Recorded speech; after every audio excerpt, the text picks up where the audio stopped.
Hello there, and welcome to Sleepy Time Tales. Tonight we drift out onto the dark water, into the age of sail, where the horizon was a rumor and the sea kept its own secrets. Imagine a world of wooden ships and salt wind, of lantern light swaying below deck, and long nights measured only by the turning of the stars. This was the age of pirates, a strange and restless chapter when the ocean belonged to no one and to everyone at once. Out there, beyond the reach of kings and courts, ordinary sailors became legends, and legends grew far larger than the truth. You do not need to hold on to any of it. You only need to let the tide of these stories carry you gently outward, the way a slow current carries a small boat toward the open dark. If you enjoy these gentle journeys, I invite you to like, subscribe, or share a thought below. It helps others find their way here too, one sleepy soul at a time. But for now, let your shoulders soften and your breathing slow. Let the room grow quiet and warm around you, like a cabin rocking softly at anchor. Let's begin. The great age of pirates was surprisingly short. When we picture pirates, we imagine a whole century of black flags and daring raids, as though the seas had always been full of them. Yet the true golden age of piracy, the time of the names we still remember, lasted only a few short decades. It rose in the years after great wars had ended, when thousands of trained sailors suddenly found themselves without work, and it faded within a single generation. In truth, a boy born at the start of that age might have been a grown man by the time it was already slipping into legend. What burned so briefly left an astonishing mark. So much of what we imagine when we think of the sea rovers comes from just a handful of years, a brief flare of lawlessness on the wide ocean. Perhaps that is part of its strange magic. It was never meant to last. It was a season of freedom and danger, bright and quick, gone almost before the world understood what it had been. And yet, centuries later, we are still telling its stories in the dark. Piracy is older than almost any nation. Long before the tall ships of the Caribbean, long before the black flags we picture, people were robbing one another upon the water. Wherever there were boats worth taking and cargo worth stealing, there were those willing to take it. The ancient world knew sea raiders well. Clay tablets and old letters, thousands of years old, complain of ships lost to men who lived by plunder. Great empires built fleets partly to hunt them. In a sense, piracy is almost as old as trade itself, a shadow that has always followed the sails of honest merchants. To think of it this way is to see the Golden Age not as a beginning, but as one chapter in a very long story. The particular ships and flags change across the centuries, yet the shape of the thing endures. Where wealth moves across water, some will always try to seize it, and so the pirate is not truly a figure of one place or one time. He is an old companion of the sea, appearing again and again across the long memory of the world. The word pirate comes from an old idea of attempting. The very name we use carries a quiet hint of its nature. It descends through ancient languages from a word meaning to attempt, to try, to make an attack or an enterprise. A pirate, in that old sense, was one who took his chances, who ventured, who tried his luck against the risks of the sea. There is something fitting in that. The life of a sea rover was always a gamble, an attempt upon fortune with everything staked on the outcome. Each voyage was a wager against the weather, against the law, against the guns of a wealthier ship. The word itself remembers this. It does not speak of certainty or triumph, only of the attempt, the reaching for something uncertain out on the water. When you say the word tonight, you are speaking a very old idea. It has traveled through many tongues and many centuries to reach us, and it still carries within it that first restless meaning, the sense of a soul willing to try the odds, out where the maps ran thin. Most pirates were once ordinary sailors. It is tempting to imagine pirates as a breed apart, born wicked and marked for the black flag from the start. The truth was far more human. Most of them began as ordinary seamen, working hard and dangerous jobs aboard merchant ships or in the navy. They knew the ropes and the sails, the long watches and the poor food, the harsh discipline and the meager pay. Many turned to piracy not out of some deep evil, but out of desperation, or anger, or the simple hope of a better share. A sailor might be cheated of wages, beaten by a cruel officer, or left half-starved on a rotten ship. When a pirate crew offered freedom and a fair split of the spoils, the choice was not always a hard one. In that light, the pirate becomes less a monster and more a working man who slipped over an edge. He carried the skills of the honest sailor into a lawless trade, and perhaps that is why the stories still reach us. Beneath the legend was someone ordinary who simply wanted more than the world would give him. The sea itself made piracy possible. To understand the pirate, you must first understand the vastness he lived within. The ocean was enormous and empty, a shifting wilderness without roads or borders or watchmen. A ship could vanish into it for weeks and answer to no one.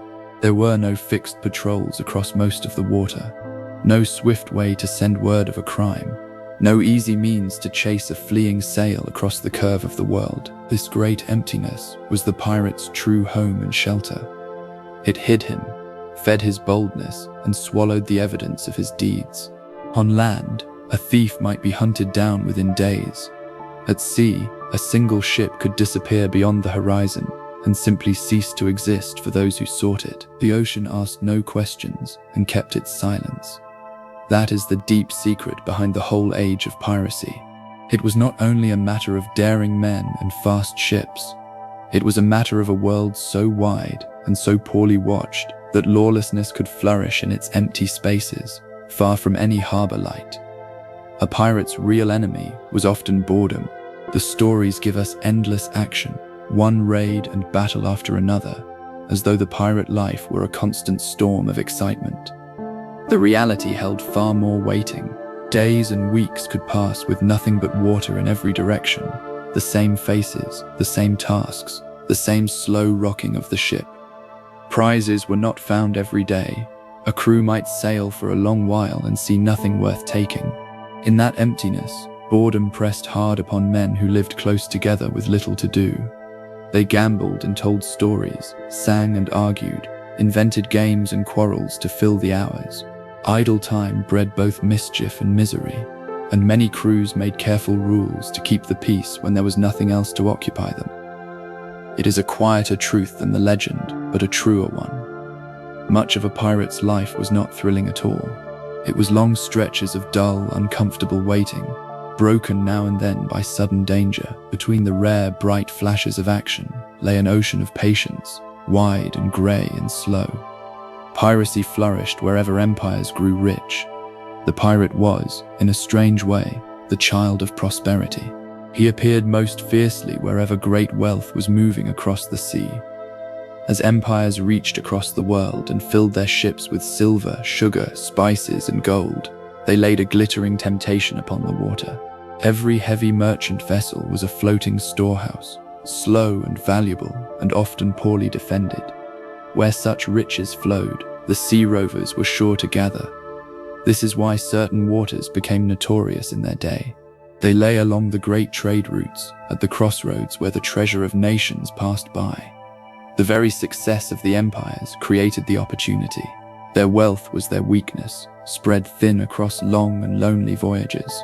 In this sense, the golden age of piracy was not separate from the age of great trade.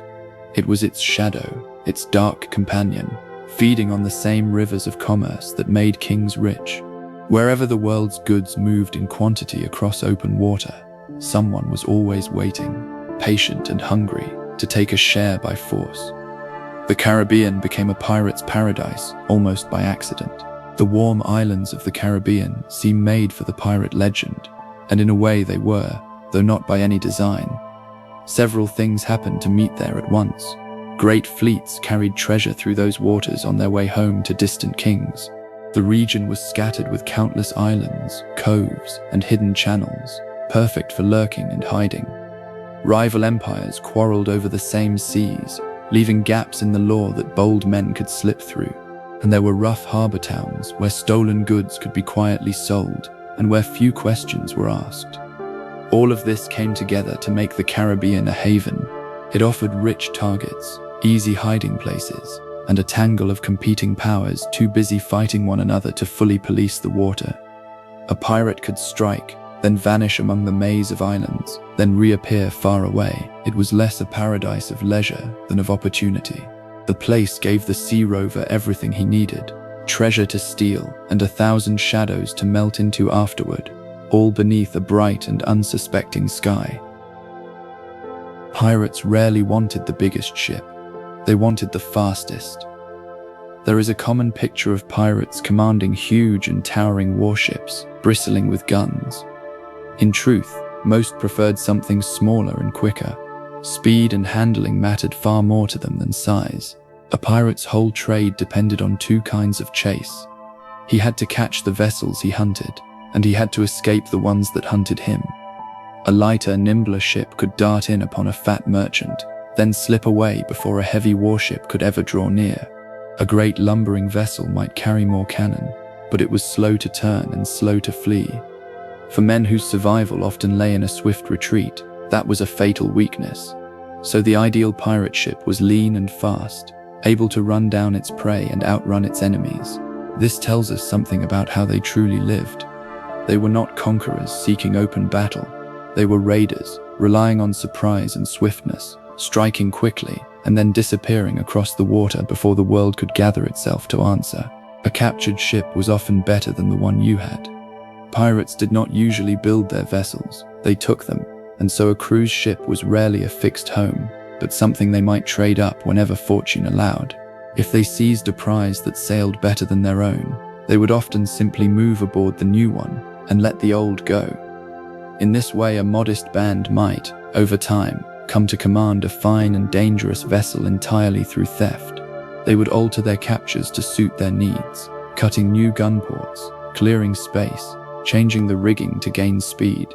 A merchant ship built for cargo could be reshaped into a swift raider. This restless upgrading meant a pirate crew's strength could rise quickly with a run of luck. Each good capture might improve not only their purse, but their very ability to hunt. It also meant that no pirate ship had a long and stable life. Vessels passed from hand to hand, taken and abandoned as fortunes shifted. The pirate lived lightly upon the sea, ready always to leave one deck for a better one, owning nothing for long but the chance to seize more. Pirates preferred to frighten rather than to fight. For all their fearsome reputation, most pirates would gladly avoid a real battle. Fighting was dangerous and costly. Cannon fire could sink the very prize they hoped to plunder, and even a victory might leave them wounded, short of men, and far from any friendly shore. So their true weapon was terror. If a merchant crew could be made afraid enough to surrender without a struggle, the pirate won everything and lost nothing. This is why they cultivated such dread. The frightful flags, the shouted threats, the reputation for cruelty, all of it was aimed at breaking an enemy's will before a single shot was fired. A ship that gave up quietly could be robbed at leisure and left afloat. A ship that resisted might have to be stormed at great risk. Given the choice, the pirate much preferred the easy path. It reveals something clever behind the savage image. These were not simply violent men delighting in slaughter. They were practical raiders who understood that fear was cheaper and safer than force, and that a frightened enemy was the most profitable enemy of all. A pirate ship was crowded far beyond comfort. Life aboard a pirate vessel was cramped almost beyond imagining. These ships carried far more men than an ordinary merchant of the same size, because a large crew was needed to overwhelm a prize and to work the guns. All those bodies had to fit into a small wooden world. There was little privacy and less space. Men slept wherever they could, in hammocks slung close together, or on the hard deck, amid the smell of tar and bilge water and unwashed bodies. Supplies, weapons, and plunder took up much of the room that remained.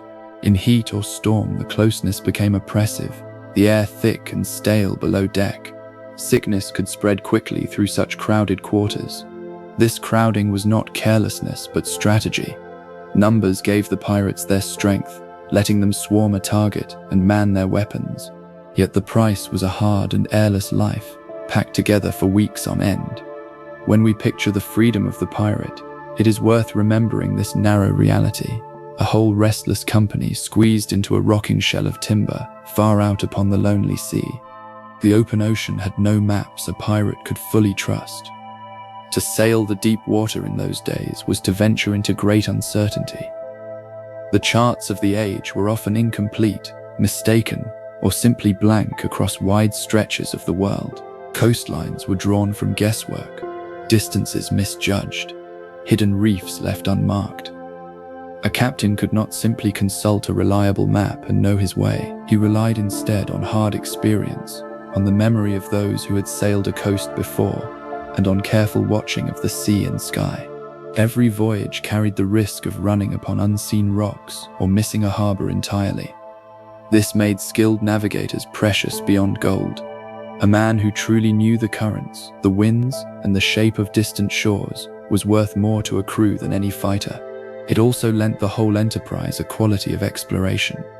Even the pirates, for all their lawlessness, were feeling their way across a half-known world. Beyond the familiar routes lay mystery and danger in equal measure. To sail out there was to accept that the map in your hands might be wrong, and that the sea alone would tell you the truth. A distant sail could mean fortune or death, for men whose whole livelihood depended on finding prey and avoiding predators. The sight of a far-off sail upon the horizon was a moment charged with meaning. A ship kept a lookout aloft, high upon the mast, whose task was to scan the empty circle of the sea for any sign of another vessel. When a sail was spotted, everything hung upon what it might be. It could be a fat merchant ship, a rich prize ripe for the taking, the very fortune the pirates had been seeking, or it could be a warship sent to hunt them, a deadly threat to be fled with all speed. Until they drew closer, they could not always be sure which it was. So a single distant speck of canvas could set the whole ship astir with hope or with dread. That thin shape upon the far edge of the water held their fate within it. The lookout's cry could turn a dull and empty day into one of sudden riches or sudden peril, all decided by the nature of a sail glimpsed at the very rim of the world.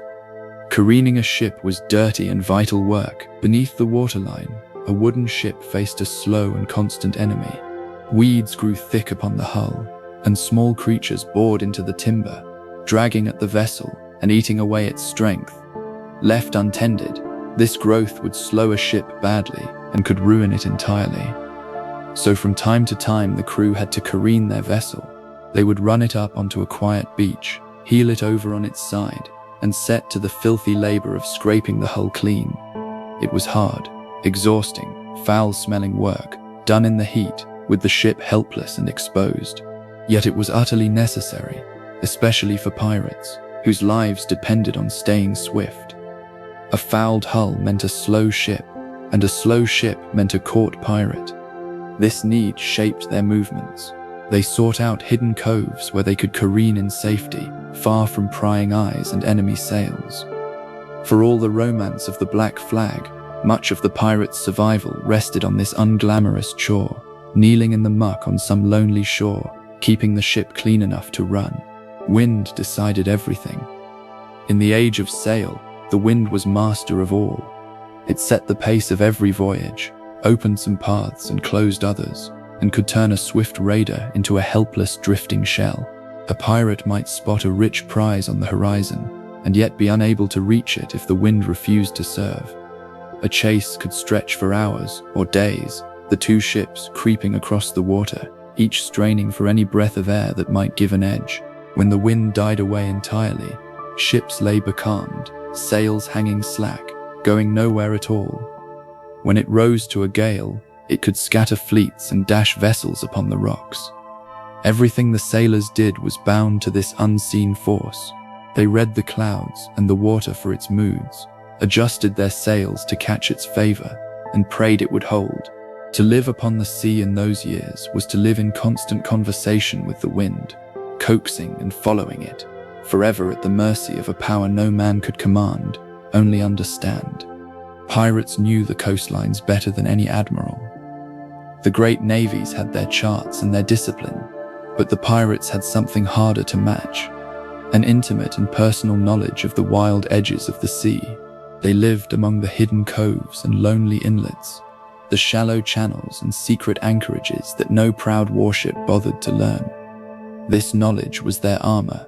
When pursued, A pirate could flee into waters where a larger ship dared not follow, threading past reefs and sandbars that would tear the bottom from any vessel that did not know the way. He could hide in a cove that appeared on no useful map, or slip through a narrow passage at just the right state of the tide. Such lore was gathered slowly, through experience and through the shared memory of many rough seamen. It made the pirate maddeningly difficult to catch. An admiral might command a mighty fleet, yet find himself outwitted by men who simply knew the coast the way a poacher knows a forest. In the tangled shallows and shadowed bays, the advantage often belonged not to the powerful, but to those who had truly learned the land's dark edges. A ship could become a small floating town. Out upon the endless water, a pirate vessel was a whole world unto itself. Everything the crew needed had to be carried with them, and every craft required to sustain their life had to be practiced aboard. There were men who could work wood and mend the ship, men who could sew and repair the sails, men who cooked, men who tended the wounded as best they could. There were rules and roles, quarrels and friendships, leaders and followers, all packed into that narrow wooden hull. In a sense, the ship was a small, drifting town, complete with its own customs and order, floating far from any land. The sea around it was the wilderness, and the deck was the only street. Within those bounds, a whole society lived and moved. Decisions were made, disputes were settled, and the daily business of survival went on, week after week, out of sight of any shore. To step aboard was to enter a self-contained little kingdom of timber and rope, carrying its handful of souls across the great emptiness. Everything it needed held within its creaking walls. Sails were mended endlessly. A ship under sail lived and died by its canvas, and that canvas suffered without rest. Wind tore at it, salt stiffened it, sun rotted it, and the constant strain wore it thin. A great storm could shred a sail in moments, and even calm sailing slowly frayed the cloth, so the work of mending never truly ended. Sailors spent long hours stitching and patching, restitching seams, reinforcing worn edges, replacing torn sections with fresh canvas when they had it. It was patient, careful labor, done with heavy needles and rough hands, and it was essential to the ship's very survival. A vessel that lost its sails in the wrong place was as good as lost itself, unable to run or to reach safe harbor. This quiet, ceaseless repair was one of the true rhythms of life at sea, far removed from the drama of the legends. Between the rare moments of action lay endless ordinary maintenance, the humble upkeep that kept the ship alive. The freedom of the open water rested, in the end, upon countless small and tiring stitches, sewn again and again by weathered hands. A leaking hull was a slow kind of terror. Of all the dangers at sea, few were as quietly dreadful as a ship that would not stay dry. Wooden vessels always let in some water, and the crew worked the pumps as a matter of routine. But a serious leak was another thing entirely, a slow creeping menace that could not be seen coming and could not be easily stopped. Below the waterline, unseen, the sea pressed always inward, seeking any weakness in the timber. If a ship began to take on more water than the men could remove, a grim arithmetic set in. They would pump and bail without rest, arms burning, hour after hour, knowing that if they fell behind, the ship would slowly settle beneath them. There was no dramatic battle in it, only exhaustion and dread and the steady rise of the water. Far from land, a bad leak could mean a long, hopeless struggle ending in the dark. It reminds us how fragile these wooden worlds truly were. Between the sailors and the deep lay only planks and pitch, and the endless labor of keeping the sea, quite literally, at bay. Many pirate crews lived by written articles. We imagine pirates as men of pure chaos, free of all rules. Yet the opposite was often closer to the truth. Many crews governed themselves by a set of written articles, a kind of agreement that each man swore to uphold. These articles laid out how plunder would be shared, how the crew would behave, and what punishments would follow certain offenses. Before a voyage, or when a man joined, he would put his mark upon them and bind himself to their terms. Far from lawlessness, This was a careful and deliberate order made by the crew for the crew. It reflected hard experience of how quickly a company of armed men could tear itself apart without agreed rules. The articles brought a rough fairness and a shared understanding to a dangerous life. They were not handed down by kings or captains, but agreed among equals. In this we glimpse a surprising truth about the pirates. Outside the law of nations, they did not simply abandon all order. They built their own, plainer and often more consented to than the harsh rule they had fled, written in their own hands upon the sea. Pirate captains were elected and could be voted out. Aboard a pirate ship, the captain did not always rule as a tyrant. In many crews he was chosen by the men themselves, elected to his place, and he could be removed just as readily if they lost faith in him.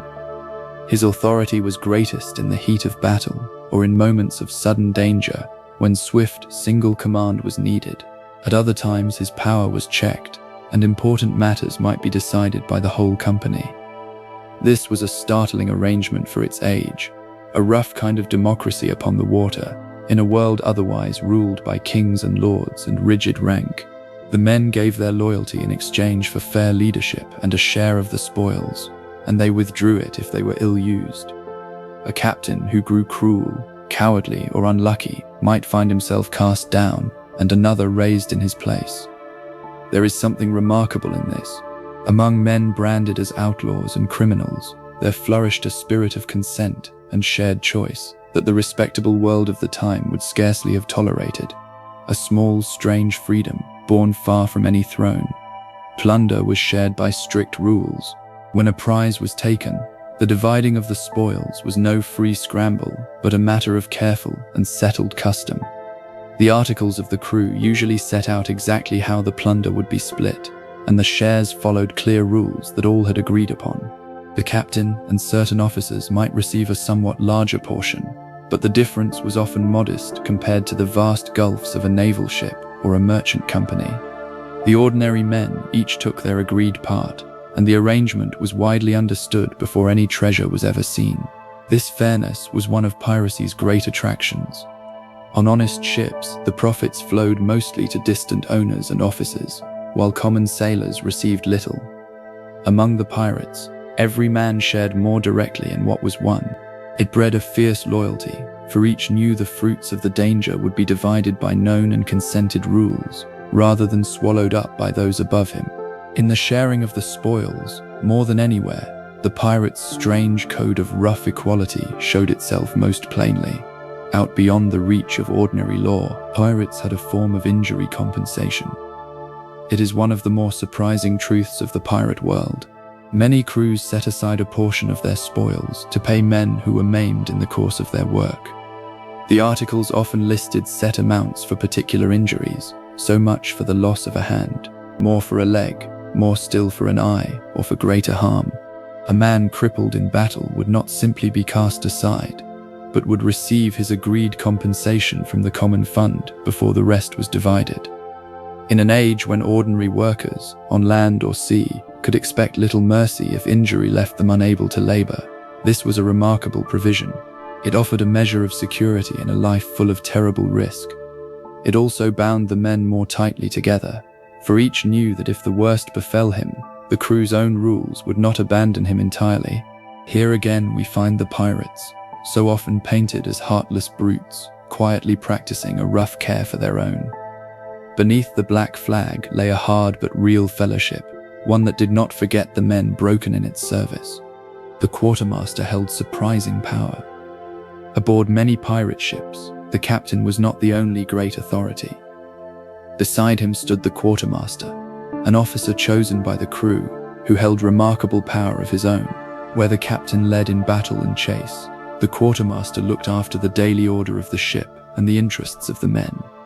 He often oversaw the dividing of the plunder, settled small disputes, and stood as a kind of check upon the captain's will. In some crews he was almost the captain's equal, the voice of the ordinary sailors against any abuse of command.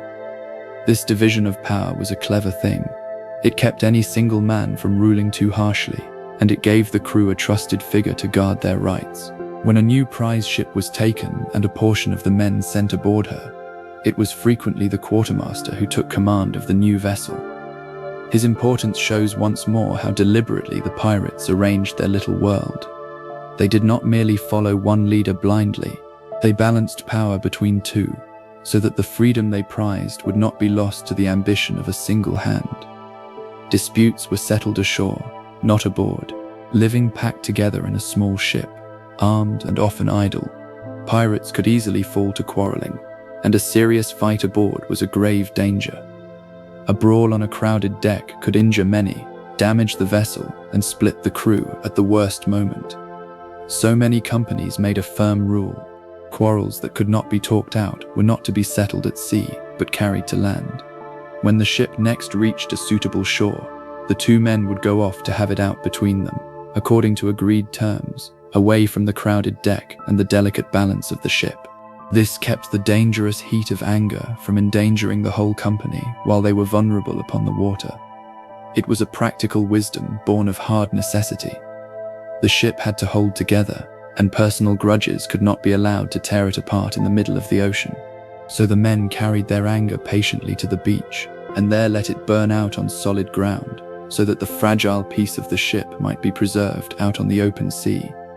Marooning was a punishment worse than death. Among the penalties a pirate crew might inflict upon one of their own, few were as dreaded as marooning. A man judged guilty of a grave offense against the company might be put ashore upon some tiny barren island, far from any shipping route, and simply left there. He might be given a little water and a single loaded pistol, and then abandoned to his fate. The meaning of that pistol was grimly clear. With no hope of rescue, and no means of survival upon the empty scrap of land, the marooned man faced a slow death by thirst and exposure, and the single shot offered him the choice of a quicker end. It was a cruel and lingering punishment, and its very horror made it a powerful deterrent.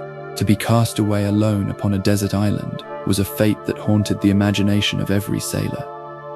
Behind the romantic picture of the lonely island lay this darker truth, that such a place could be not a refuge but a sentence, a slow and solitary doom upon the edge of the empty sea. Gambling was often banned at sea. For men who loved games of chance, this rule may seem strange, yet many pirate articles forbade gambling for money aboard the ship. The reason was simple and wise. Nothing bred bitter quarrels among idle-armed men so quickly as the winning and losing of money at cards or dice. A friendly game could turn in moments to accusation and rage aboard a crowded ship was perilous. To keep the peace, some crews outlawed such gambling while at sea, saving it for the safer freedom of the shore. It was another sign of how carefully these supposedly lawless men guarded the order of their floating world. They understood their own weaknesses and legislated against them. Greed and drink and gambling had wrecked many a company, and the wiser crews took steps to hold such dangers at bay while they were most vulnerable. Far from reveling in disorder, they fenced it about with rules of their own making. Even the pleasures of the pirate were bound by a rough discipline, all in service of the deeper need to keep the little band of the ship from turning upon itself out at sea.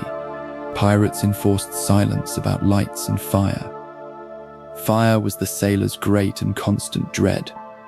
A wooden ship packed with tar, canvas, gunpowder, and rope could burn to the waterline with terrifying speed, and there was no escape from the flames but the cold sea. Because of this, pirate articles often laid down strict rules about lights and open flame below decks, especially near the powder. Careless use of a candle or a pipe in the wrong place could doom the entire crew, and such rules were enforced without mercy.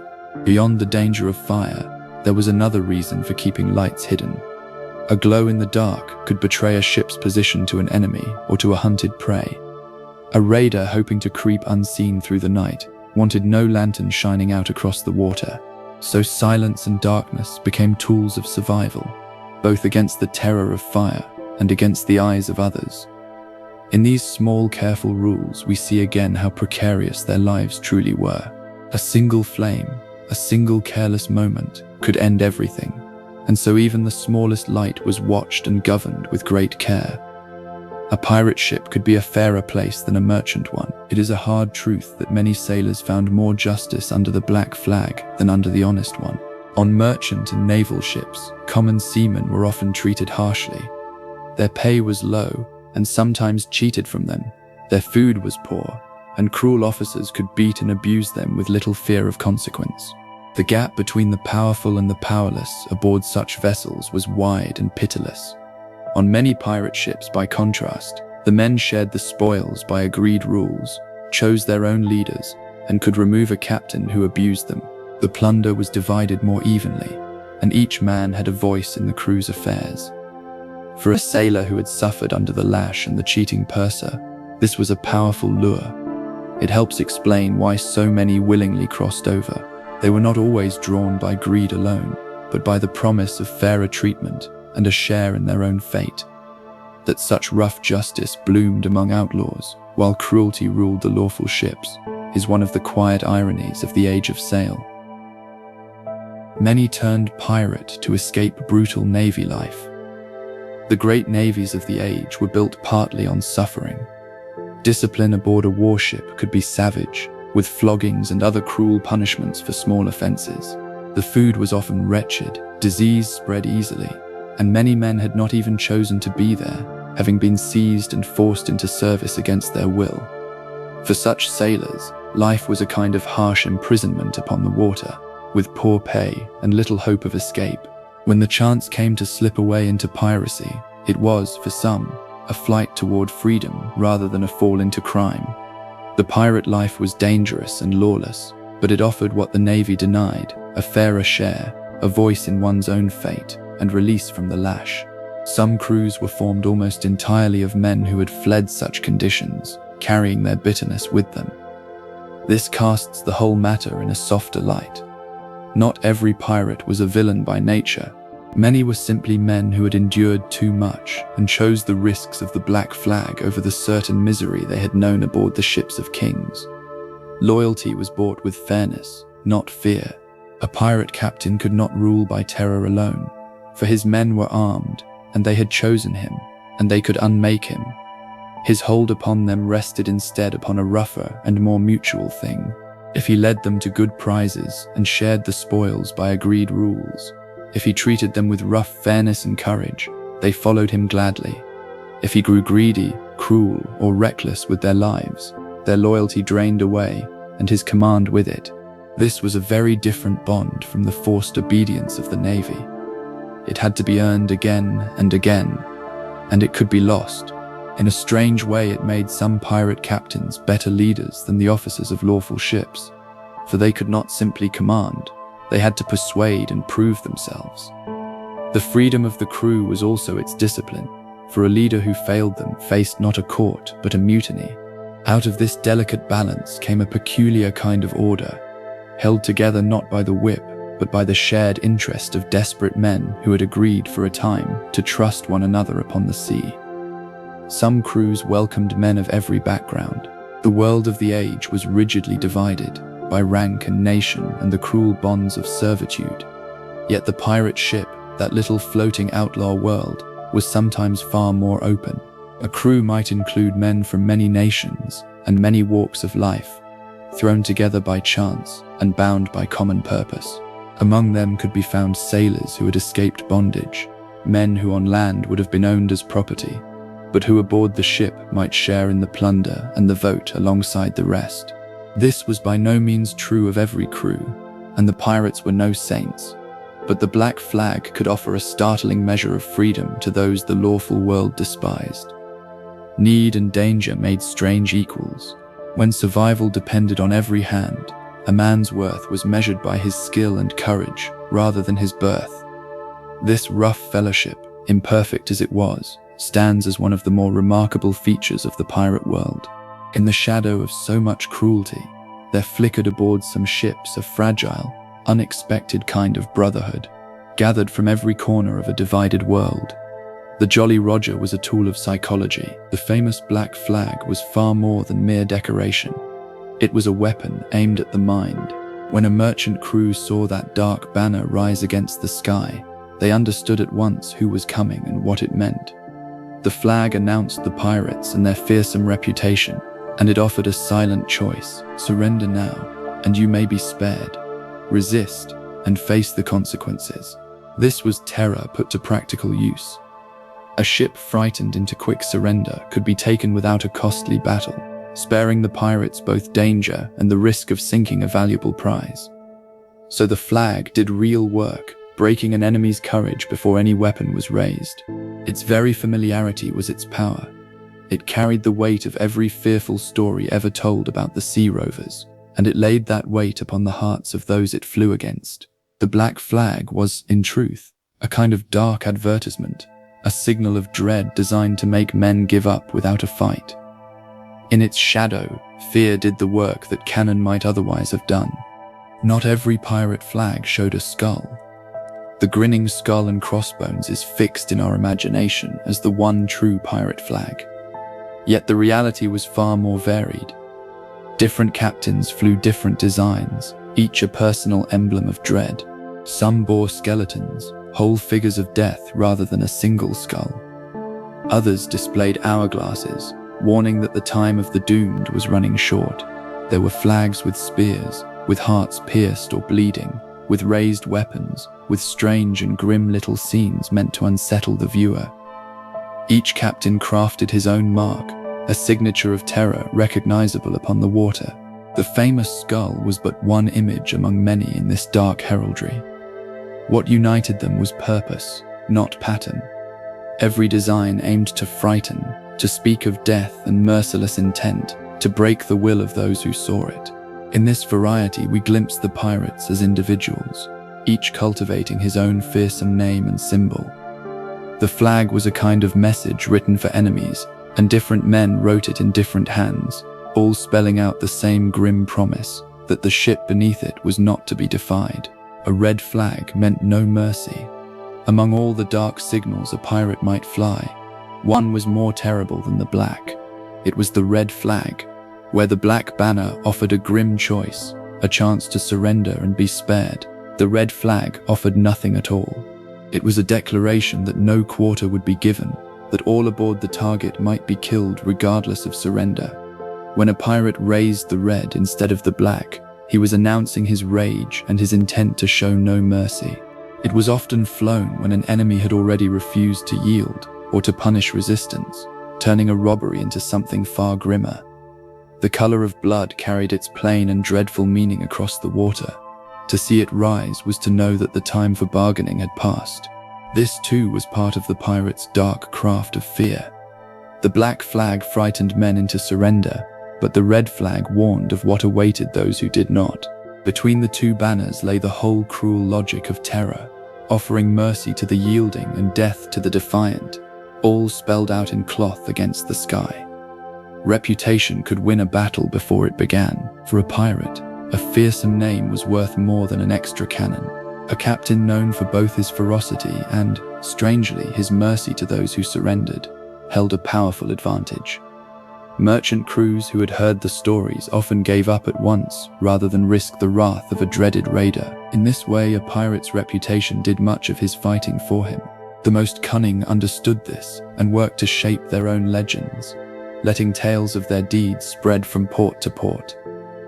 A name that inspired terror could clear a deck without a shot, yet the wisest also cultivated a reputation for keeping their word.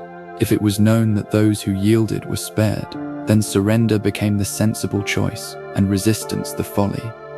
Fear and reliability together made a potent tool. The pirate wanted to be dreaded, but also to be trusted to honor a surrender, so that his victims would choose the easy path.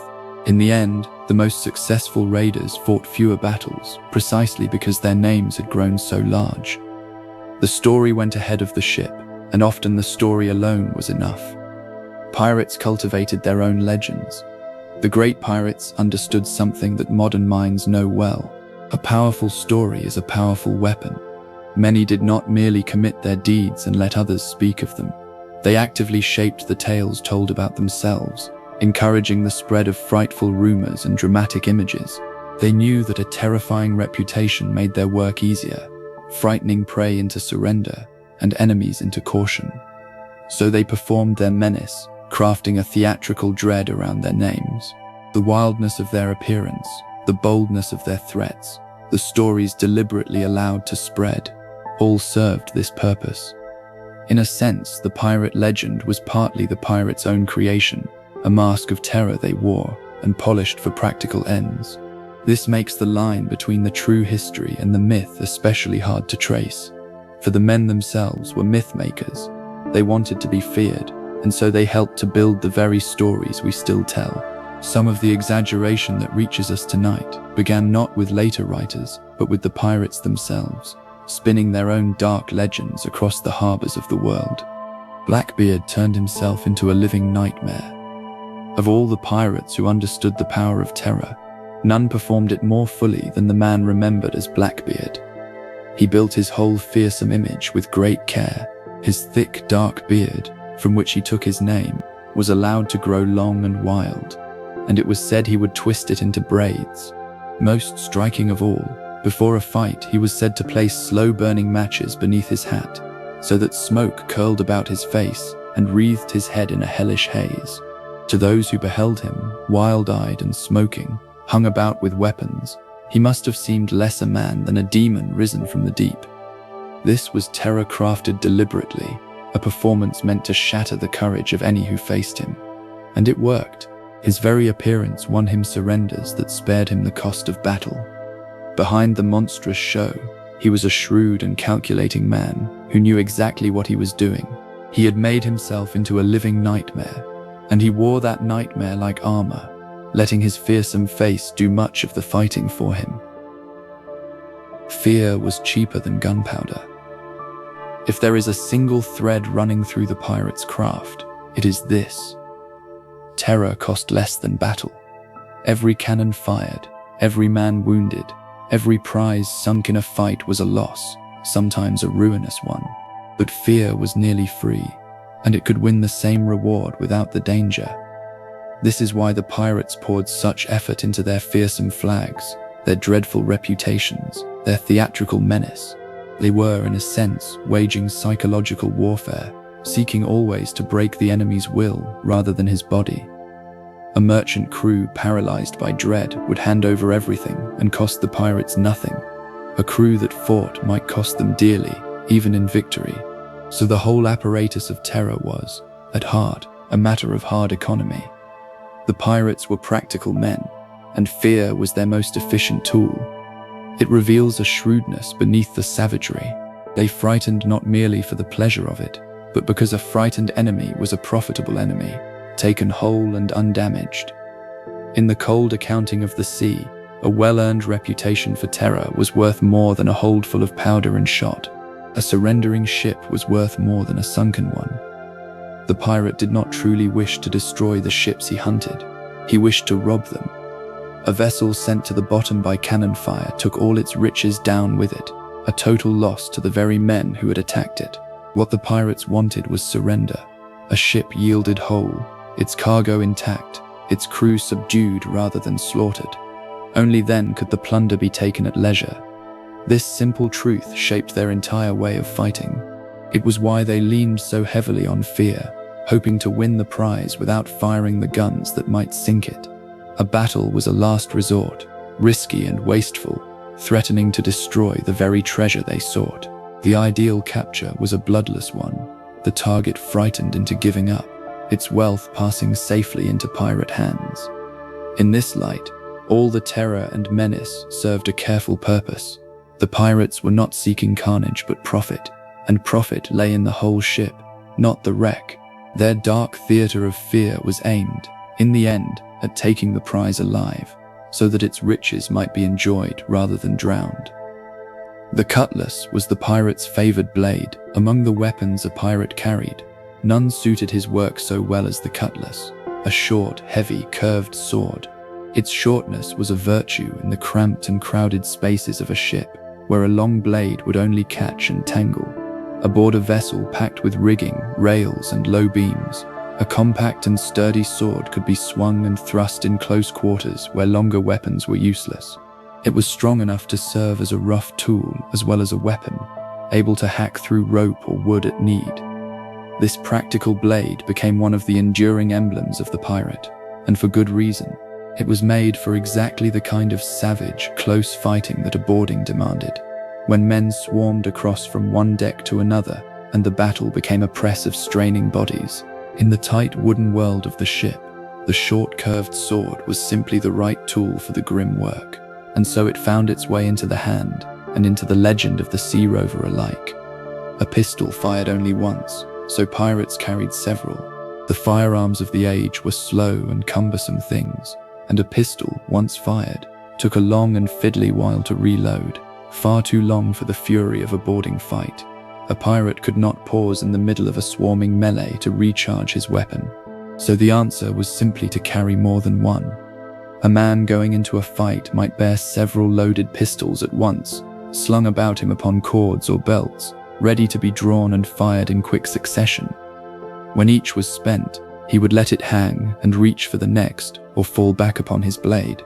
This is the origin of the striking image of the pirate hung about with pistols, a walking arsenal bristling with weapons. It was not mere show, but hard practicality. In the brief, frantic violence of a boarding, a man wanted as many shots as he could carry before the slow reloading became impossible. The clustered pistols of the legend were the plain answer to a real limitation of the guns of the day. Blackbeard's real career lasted barely 2 years. For all his towering fame, the terror of Blackbeard blazed for only a very short time. His true reign as a great pirate captain lasted little more than a couple of years before it came to its bloody end. In that brief span, he made himself one of the most feared names upon the sea, yet the reality of his career was startlingly compressed. He rose, he terrorized the shipping of a whole coast, and he fell, all within a span that seems far too short for so vast a legend. This is a pattern we find again and again among the famous pirates. Their actual time of glory was often measured in months or a few years, not decades. The immensity of their fame is out of all proportion to the brevity of their deeds. Blackbeard's smoking image has haunted the imagination for centuries, yet the man behind it flourished for only a moment before he was gone. It is a reminder of how these legends work. A short, intense flare of terror could burn itself into memory so deeply that it outlasted the man by hundreds of years, long after the smoke had cleared. Bartholomew Roberts took an astonishing number of ships. While Blackbeard is the most famous, another captain was in many ways the most successful raider of the whole age. Bartholomew Roberts is said to have captured a truly staggering number of vessels in his career, far more than most of his more storied rivals. He ranged across vast stretches of ocean, striking with boldness and skill, and prize after prize fell into his hands. He was, by the measure of sheer plunder taken, perhaps the greatest pirate of the Golden Age, and yet his name is less known today than others of lesser achievement. He was said to be a striking figure, and unusually for his trade, was reputed to prefer tea to strong drink. His success shows how much a truly capable captain could accomplish in that brief lawless window. Where others took a handful of ships, he took a great many, building a fearsome record across the seas. That he is not the first name most people recall is one of the curiosities of pirate memory. Fame did not always follow success. Sometimes it was the theatrical image, more than the tally of prizes, that decided whose legend would endure. Henry Every pulled off one of history's richest robberies. Some pirates are remembered for their long careers or their fearsome images, but one is remembered chiefly for a single, breathtaking act of plunder. Henry Every captured a great treasure ship laden with immense wealth in one of the richest hauls in the whole history of piracy. The prize was so vast that it sent shockwaves across the world, straining the affairs of nations and setting off a great hunt for the culprits. And then, most remarkably of all, Every seems to have vanished. Unlike so many pirates who met the noose, he apparently escaped with his fortune and disappeared into history, his ultimate fate never truly known. This gave him a special place in the legend, the pirate who won everything and got away, slipping beyond the reach of justice with his stolen riches.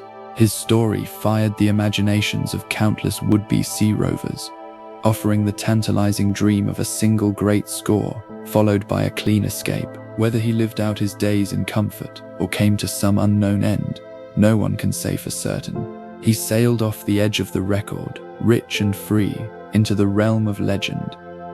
Captain Kidd may have been more unlucky than wicked. The name of Captain Kidd rings through the ages as a byword for piracy, yet his true story is a tangle of misfortune and injustice.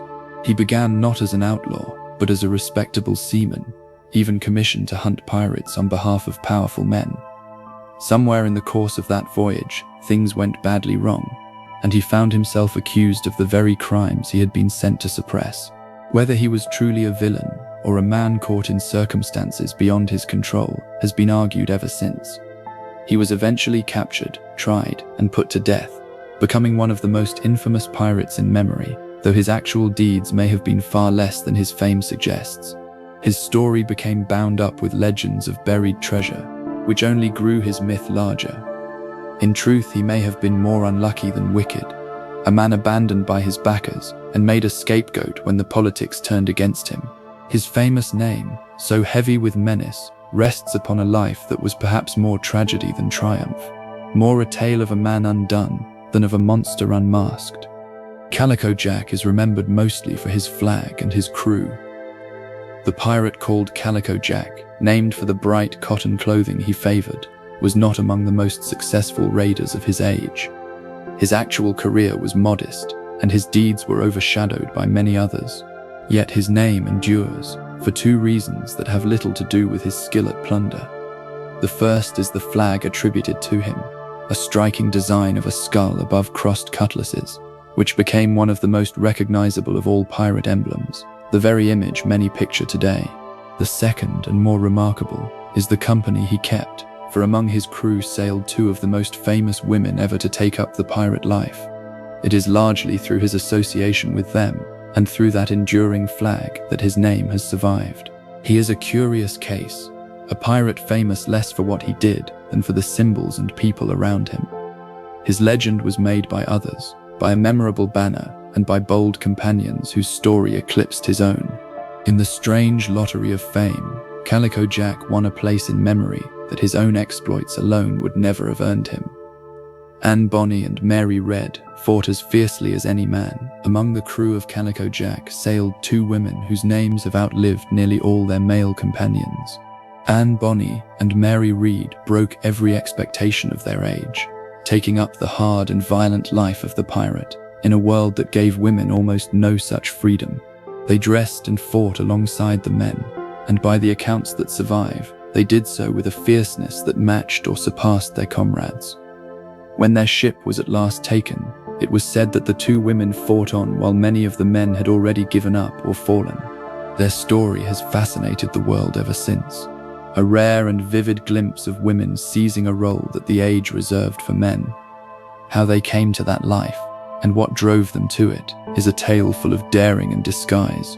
That they should be remembered so clearly when countless male pirates are forgotten speaks to how extraordinary they seemed even then. In a wooden world of hard and desperate men, two women stood among them as equals in courage, and by that boldness earned themselves a lasting place in the legend of the sea. Charles Vane refused every offer of mercy, where some pirates accepted pardons and tried to return to honest life. Charles Vane was a man who would not bend. He was known for his stubborn refusal to submit, rejecting offers of mercy and clinging fiercely to the pirate life, even as the world turned against the trade. He was a hard and often ruthless captain, unwilling to yield or compromise, and his defiance became part of his reputation. In the end, that unbending nature helped bring about his downfall, as the noose tightened around the pirates of his generation. His story stands as a kind of counterpoint to those who took the safer road, offered a chance to escape the gallows through pardon. Some pirates seized it gladly. Vane would not. He chose the black flag to the last, defiant against all reason, and paid the price that such defiance so often brought. There is a grim consistency in it. A man who lived by lawlessness and refused to abandon it even when abandonment might have saved him. His was the hard road of the unrepentant, followed to its bitter end beneath the shadow of the rope. Stede Bonnet was a gentleman who chose the worst career. Of all the strange figures of the Golden Age, few are stranger than Stede Bonnet. He was, by most accounts, a man of comfort and standing on land, a gentleman with property and a settled life, who might have lived out his days in ease. Instead, for reasons never fully understood, he abandoned all of it to become a pirate. Most curiously of all, he seems to have had little knowledge of the sea when he began, even purchasing his own ship rather than seizing one, which was almost unheard of among pirates. He was, in a sense, a gentleman playing at a trade for which he was poorly suited, and his career was marked by blunders and misfortune. For a time, he even fell in with more experienced pirates, who seemed to have gently taken command of his ship out from under him. His tale is one of the oddest in all the annals of piracy, a man who threw away safety and respectability for a life he barely understood, and who came at last to the same grim end as the hardened rovers he had joined. Why he did it remains one of the sea's small mysteries. Henry Morgan became respectable in the end. Not every man who plundered the seas ended his days at the end of a rope. Henry Morgan, who led great raids against rich coastal towns and grew famous and feared, managed a remarkable turn of fortune. Rather than being hanged as a pirate, he was, in time, honored and given high office, ending his life as a man of position and respect. His raids had often walked the blurry line between piracy and lawful warfare, carried out in the shadow of conflict between nations, and this ambiguity helped him escape the fate of common outlaws. He became a striking example of how thin the line could be between pirate and hero. The same deeds that might have sent one man to the gallows lifted another to honor, depending on whom he served and how the winds of politics blew. Morgan died not as a hunted criminal, but as a figure of standing, his fearsome past transformed into a kind of respectability. His story is a sharp reminder that the label of pirate was never fixed. It shifted with power and circumstance, and a man daring and fortunate enough might sail right across that line into the ranks of the honored. Ching Shih commanded a fleet larger than many navies. The most powerful pirate in all of history may not have been a man at all, nor a captain of the Caribbean. In the waters of the Far East there arose a woman who came to command a pirate force of staggering size, a fleet of hundreds upon hundreds of ships and tens of thousands of followers. Her power upon the sea rivaled and even exceeded that of the navies sent against her. She ruled this vast confederation with an iron discipline, enforcing a strict code among her followers, and for a time she was effectively the mistress of a great stretch of ocean. No pirate of the Western legend ever commanded anything approaching such might. Her fleet was less a band of raiders than a floating empire, organized and formidable, able to defy the forces of a mighty state. And in the end, most remarkably, she is said to have negotiated her own retirement, securing a pardon and stepping away from her vast power to live out her days in peace. Her story dwarfs the tales of the more famous rovers. In the annals of piracy, hers may be the greatest command the world has ever seen. Grace O'Malley met a queen as an equal. Long before the golden age of the Caribbean, off the wild western coast of Ireland, there lived a woman who became a legend of the sea in her own right. Grace O'Malley led a seafaring people, commanding ships and men, trading and raiding along the rugged coasts, and defending her domain against those who would seize it. In an age when women were expected to keep to the shore, she took to the water as a leader and a fighter. Her fame grew so great that, according to the enduring story, she once sailed to meet a powerful queen, standing before that monarch not as a humble subject, but as one commander, speaking to another. Whatever the exact truth of that meeting, it captured something remarkable about her. A woman who had won such standing by her own boldness that even royalty would treat with her. She belongs to an older and more northern tradition of sea roving than the tropical pirates we most often picture, yet her spirit is kin to theirs. She was a mistress of ships and coasts, fierce and independent, who carved out her own power upon the cold and restless sea. Barbarossa ruled the Mediterranean for a time. The pirate legend is not confined to the Atlantic and the Caribbean. In the warm and ancient waters of the Mediterranean, sea rovers held sway for centuries, and among the greatest was the man known to history as Barbarossa. He and his brother built a formidable power upon those seas, commanding fleets, seizing ships, and striking at coastal towns, until they became a force that whole kingdoms had to reckon with. In time, Barbarossa rose to command great naval forces, blurring the line between pirate and admiral, between outlaw and statesman. His name became one of the most feared upon the Mediterranean, and his power shaped the struggles of nations. He reminds us that piracy wore many faces across the world, and that in some places the sea rover could rise to command not a single ship, but mighty fleets in the service of great powers. The Mediterranean had its own long age of corsairs, fierce and storied, of which Barbarossa was among the most towering figures. His career shows once more how the pirate could ascend, in the right waters and the right hour, from robber upon the sea to a lord of it, feared by kings. Samuel Bellamy was called the Prince of Pirates. Among the Golden Age captains, one earned a reputation not only for success, but for a certain generosity of spirit, and he came to be remembered by a fond and striking name, a prince among pirates. Samuel Bellamy captured a great many prizes in a short and brilliant career, and stories tell of him as a captain of some charm and even principle, given to bold speeches and a rough sense of fairness. He rose swiftly and shone brightly, gathering wealth and fame in a very short time. And then, as so often in these tales, his story ended abruptly. His ship lost in a terrible storm that sent him and most of his crew to the bottom while he was still young. His brief, dazzling career and sudden tragic end fixed him in memory as a kind of romantic figure, the dashing young pirate cut down at the height of his fortune. He embodies the fleeting, glittering quality of the whole age, rising fast, burning bright, and vanishing beneath the waves almost before the world had learned his name. In him, the legend found one of its most appealing and mournful faces. Edward Lowe earned a name for terrible cruelty. Not all the famous pirates were remembered for daring or for a certain rough honor. Some were recalled chiefly for their savagery, and among the most notorious of these was Edward Lowe. Where many pirates preferred to frighten rather than to harm, and spared those who surrendered, Lowe gained a dark reputation for genuine cruelty toward his victims. The stories told of him were grim enough that even in a hard and violent age he stood out as especially fearsome.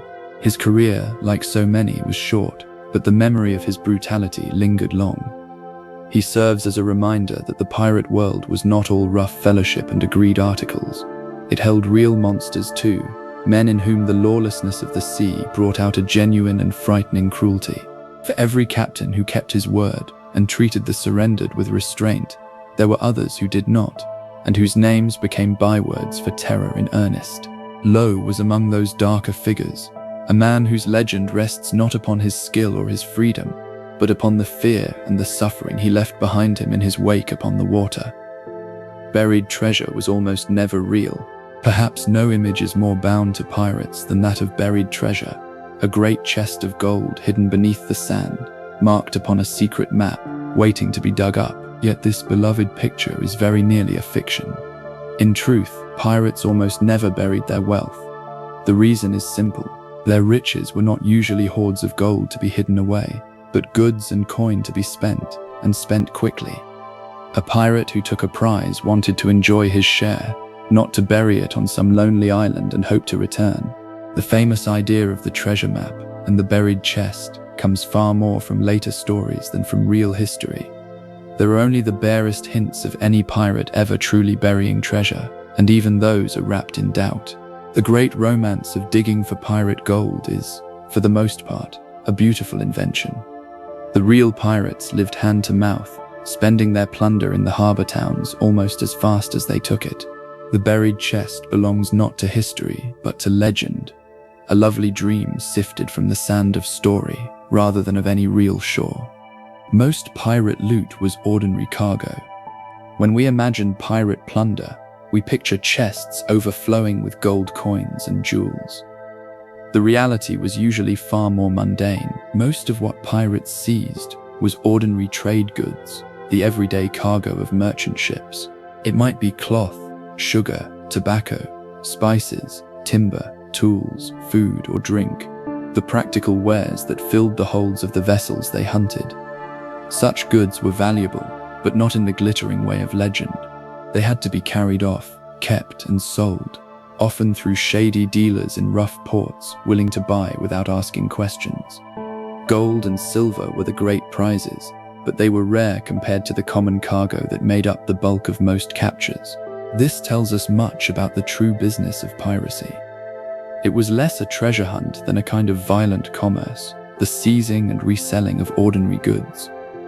A pirate's wealth often had to be turned into cash through many hands before he saw its worth. The romance of gleaming gold gives way, in the plain light of history, to bales of cloth and barrels of sugar, the humble stuff of a robber's living upon the sea. Pirates spent their money as fast as they took it. Given how hard and dangerous their plunder was to win, one might expect pirates to hoard it carefully. In fact, most did the opposite. When a crew reached a friendly port with their spoils, the money often flowed out of their hands almost as quickly as it had come in. They spent it lavishly on drink, on pleasures, on gambling, on every fleeting comfort that a rough harbor town could offer. For men who lived so close to death, tomorrow was never certain, and so the impulse was to enjoy the moment while it lasted. Fortunes won in a single great capture could be squandered in a matter of days ashore. This reckless spending is one of the true marks of the pirate life. They were not, for the most part, patient men building a hoard for the future. They lived and spent in the present, trusting the next prize to refill their empty purses. It gave their lives a strange, feverish rhythm, feast and famine, riches and ruin, following hard upon one another. The buried treasure of legend is doubly a myth, for the real pirate rarely kept his gold long enough to bury it, even had he wished to. A pirate's true wealth was often in supplies. For all the dreams of gold, the most precious plunder to a pirate was often far humbler. The plain stuff needed to keep his ship and crew alive: food, fresh water, medicine, tools, spare sails and rope, gunpowder and shot. These were the true lifeblood of a voyage. A ship might be rich in coin and still perish for lack of drinking water, or fall to an enemy for want of powder. So when pirates took a prize, they often prized its stores as much as its treasure. A hold full of provisions could mean the difference between survival and disaster on the long, empty stretches of the sea. This practical truth lay beneath all the romance. The pirate's first need was not wealth, but simply to keep his ship in order and his crew fed and armed. Gold was useless to a starving man adrift on a broken vessel. And so, amid the seizing of glittering prizes, much of the real business was the gathering of ordinary necessities. The wise captain valued a barrel of fresh water or a keg of powder as highly as a purse of coin, for such things kept his little world afloat. Pieces of 8 were the currency of the seas. Across the trading world of the age, one coin was known and accepted almost everywhere: the famous piece of 8. This silver coin passed from hand to hand across oceans and empires, a kind of common money of the seas, trusted far beyond the borders of any single realm. For the pirates, it was among the most desirable of all plunder, for it was wealth that could be spent almost anywhere. Its name has become woven forever into the legend of piracy, echoing in countless tales of the sea. The coin was sometimes even cut into pieces to make smaller change, its very form lending itself to division. To seize a chest of these coins was to take portable, universal riches, ready to be shared among the crew and spent in any port. The piece of 8 stands as a small silver symbol of the whole age, a token of the vast web of trade upon which the pirates preyed. When we hear its name in old stories, we are hearing an echo of the true coin that once clinked in the pockets of sailors and rovers across half the world, the ready money of the restless sea.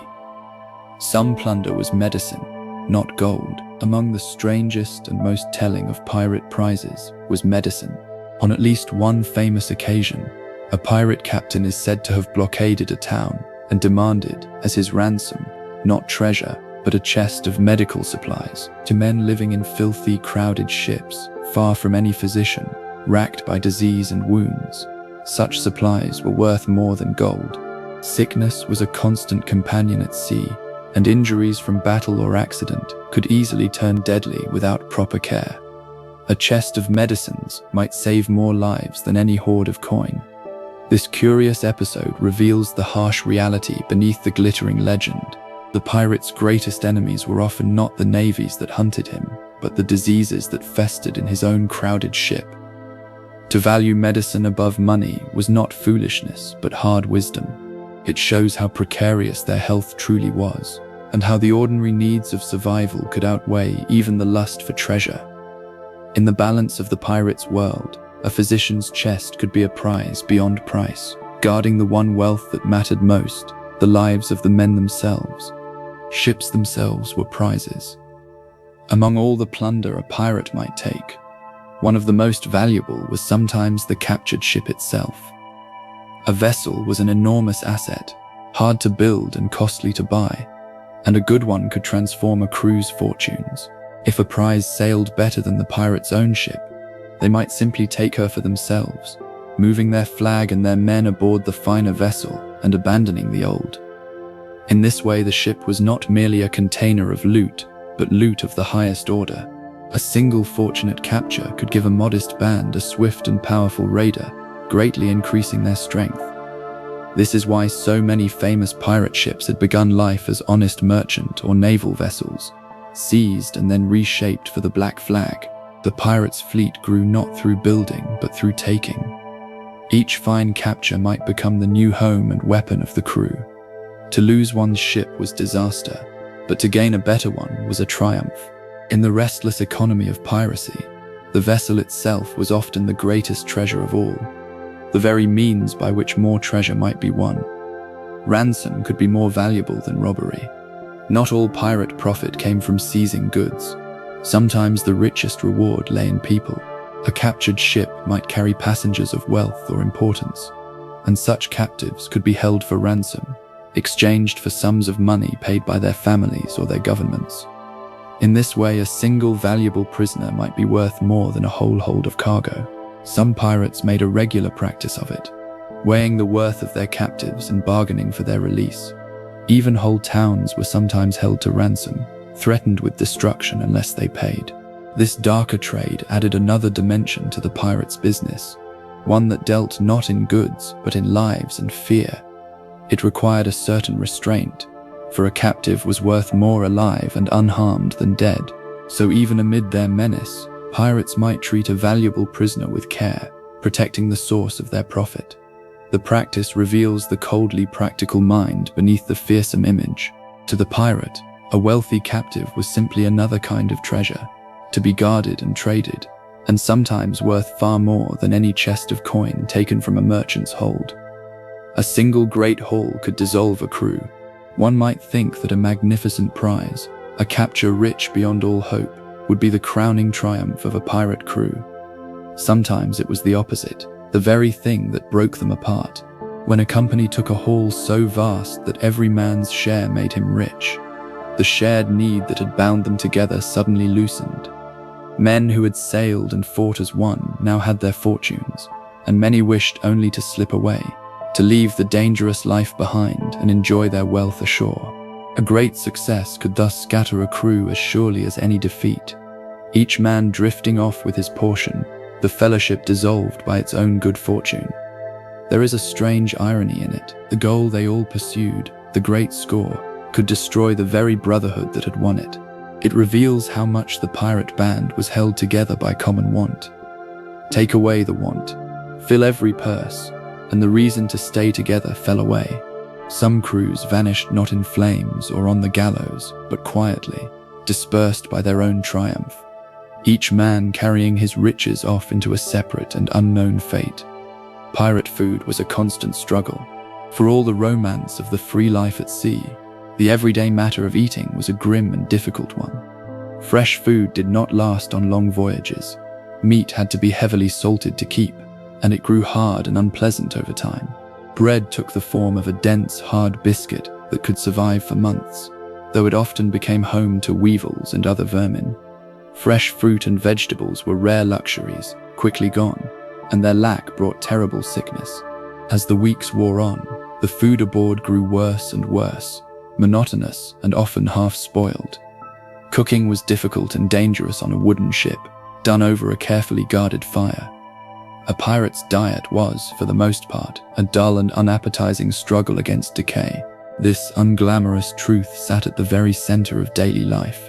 Much of a sailor's existence revolved around the poor and dwindling food, and the constant effort to make it last. The freedom of the open water came at the price of a hard and meager table, where a good meal was a rare joy, and hunger was never very far away. Fresh water was more precious than rum. Of all the stores a ship carried, none was more vital or more troublesome than fresh water. Men could not live long without it, and a ship far from land had only what it had brought aboard. Yet water did not keep well in the wooden casks of the age. Over the weeks it grew foul and slimy, developing a taste and smell that could turn the stomach. Still, foul water was better than none, and crews drank it because they had to. This is one reason other drinks were so valued, for they could make the bad water bearable, or replace it for a time. The endless need for fresh water shaped the movements of every ship. Vessels had to put in at islands and coasts to refill their casks, and running short of water far from land was among the most dreaded of perils. For all the tales of gold and rum, it was this simple, humble substance that held the greatest power over life and death at sea. A ship might be rich beyond dreams and still be doomed if its water ran out. Nothing aboard was truly more precious than a full and drinkable cask. Scurvy haunted every long voyage. Among all the dangers of the sea, one silent killer stalked the long voyages more surely than storm or battle. It was scurvy, a terrible sickness that came from the lack of fresh food, especially fruit, over many weeks at sea. It crept upon a crew slowly, bringing weakness, aching limbs, bleeding gums, loosened teeth, and at last, if unchecked, death. On the great voyages of the age, this disease could carry off appalling numbers of men, sometimes more than any enemy ever did. For a long time its true cause was not understood, and sailors suffered and died without knowing why. The cure, it turned out, lay in fresh provisions, particularly certain fruits, though this knowledge came slowly and was often forgotten or ignored. Scurvy is a stark reminder of how deadly the simple lack of proper food could be. The empty sea, so free and open, was also a place of hidden peril, where the body itself might waste away for want of what the land provided so easily. Many a sailor who braved storms and cannon fire was brought low instead by this quiet sickness, born not of violence, but of the long foodless months upon the water. Rum was medicine, wage and comfort. Strong drink held a central place in the life of the sailor and the pirate, far beyond mere pleasure. Rum and other spirits served many purposes aboard ship. They could make the foul water more bearable, dull the aches and hardships of the body, warm a man against cold and damp, and lift the spirits during the long dreary stretches of a voyage. Drink was sometimes part of a sailor's due, a regular ration handed out as a kind of payment and comfort. Among pirates, it flowed freely, a solace in a hard and uncertain life. Yet it was also a source of danger, for drunkenness among armed men could lead to quarrels, accidents, and disaster, which is partly why some crews set rules around it. Still, its hold upon the seafaring life was deep. In a world of poor food, foul water, and constant peril, a measure of strong drink was one of the few reliable comforts a man could count on. It eased the misery of the body and the tedium of the days, and it became woven into the very culture of the sea, a rough and ready balm for a rough and ready life. Song and noise filled the idle hours. The long, empty stretches of a voyage were heavy with tedium, and the men found their own ways to lighten them. They sang together, told stories, and made a cheerful racket to drive back the boredom and the loneliness of the endless water. Singing in particular served a double purpose, both easing the spirit and helping to coordinate hard labor, as men pulled together in time to a shared rhythm. The rough fellowship of the crew found voice in these idle hours, in shared songs and tales and laughter below decks. It was a way of holding the darkness at bay, of turning a company of hard men into something like a community. In a life so full of hardship and danger, these simple pleasures mattered greatly. They bound the men together and made the long days bearable. The picture of the pirate as nothing but a snarling brute misses this softer truth. Aboard the ship there was also camaraderie and mirth, voices raised together in the dark, stories spun to pass the time. The sea rovers were men who knew how to fill an empty hour, finding warmth and fellowship even in the loneliest reaches of the ocean. Pirates kept unusual pets and animals aboard. Ships of the age often carried animals, and pirate vessels were no exception. Some beasts were kept for practical reasons, such as cats to hunt the rats that infested every ship and threatened the food stores. Others were creatures encountered on distant voyages, exotic birds and animals from far-off lands, taken aboard as curiosities or companions. A colorful parrot from a tropical shore might indeed find its way onto a ship, and so the famous image of the pirate's parrot is not wholly without root, though it grew far larger in legend than in life. These animals brought a touch of life and interest to the crowded wooden world. A pet could offer comfort and amusement in a hard existence, a small living thing to care for amid the danger and monotony. The rats, of course, were another matter entirely, unwelcome stowaways that gnawed at the provisions and spread filth and sickness. Between the hunting cats and the gnawing vermin, the exotic birds and the working beasts, the ship was home to more than just its human crew. It was a small ark of sorts, carrying its odd menagerie across the wide and restless sea. Tattoos and earrings had practical meaning. The markings and ornaments of the sailor, so bound up with the pirate image, often carried meanings beyond mere decoration. Tattoos were common among seafaring men, sometimes marking the places they had been or the milestones they had passed, a record inscribed upon the skin of a life spent upon the water. Earrings, too, were more than ornament in the lore of the sea. It was sometimes believed they might improve the eyesight or serve some protective charm. And there was a grimmer notion that the gold in a sailor's ear might pay for his burial should his body wash ashore among strangers. Whether such beliefs held any truth, they show how the sailor's adornments were woven with meaning and superstition. In a life so full of peril and uncertainty, men clung to small tokens and customs that gave a sense of protection or belonging. The rough finery of the seafarer was not idle vanity, but part of a whole culture of the sea, rich with signs and beliefs. Each mark and ring might tell a story or ward off a fear, a small and personal armor against the vast dangers of the deep. Superstition ruled the daily life at sea. Living at the mercy of forces they could not control, sailors clung to a dense web of beliefs, omens, and rituals meant to court good fortune and ward off disaster. Certain acts were thought to bring bad luck, certain days ill-omened for setting sail, certain words or creatures dangerous to mention or to harm. Some believed that particular birds carried the souls of dead sailors, and that to kill one invited catastrophe. Small charms and customs were observed with great seriousness, for in a world where a sudden storm or a stroke of misfortune could mean death, men grasped at any sense of protection. This was not foolishness so much as a way of enduring terrible uncertainty. Unable to master the sea, the sailor tried at least to stay upon its good side, honoring the old beliefs handed down through generations of seafarers. The pirate, for all his defiance of law and order, was as bound by these superstitions as any other man of the sea. In the vast and dangerous emptiness of the ocean, such beliefs offered a fragile comfort, a feeling of some small say over a fate that otherwise lay entirely beyond his hands. Clothing was stolen finery mixed with rags. The dress of the pirate was a curious patchwork, born of theft and hard use.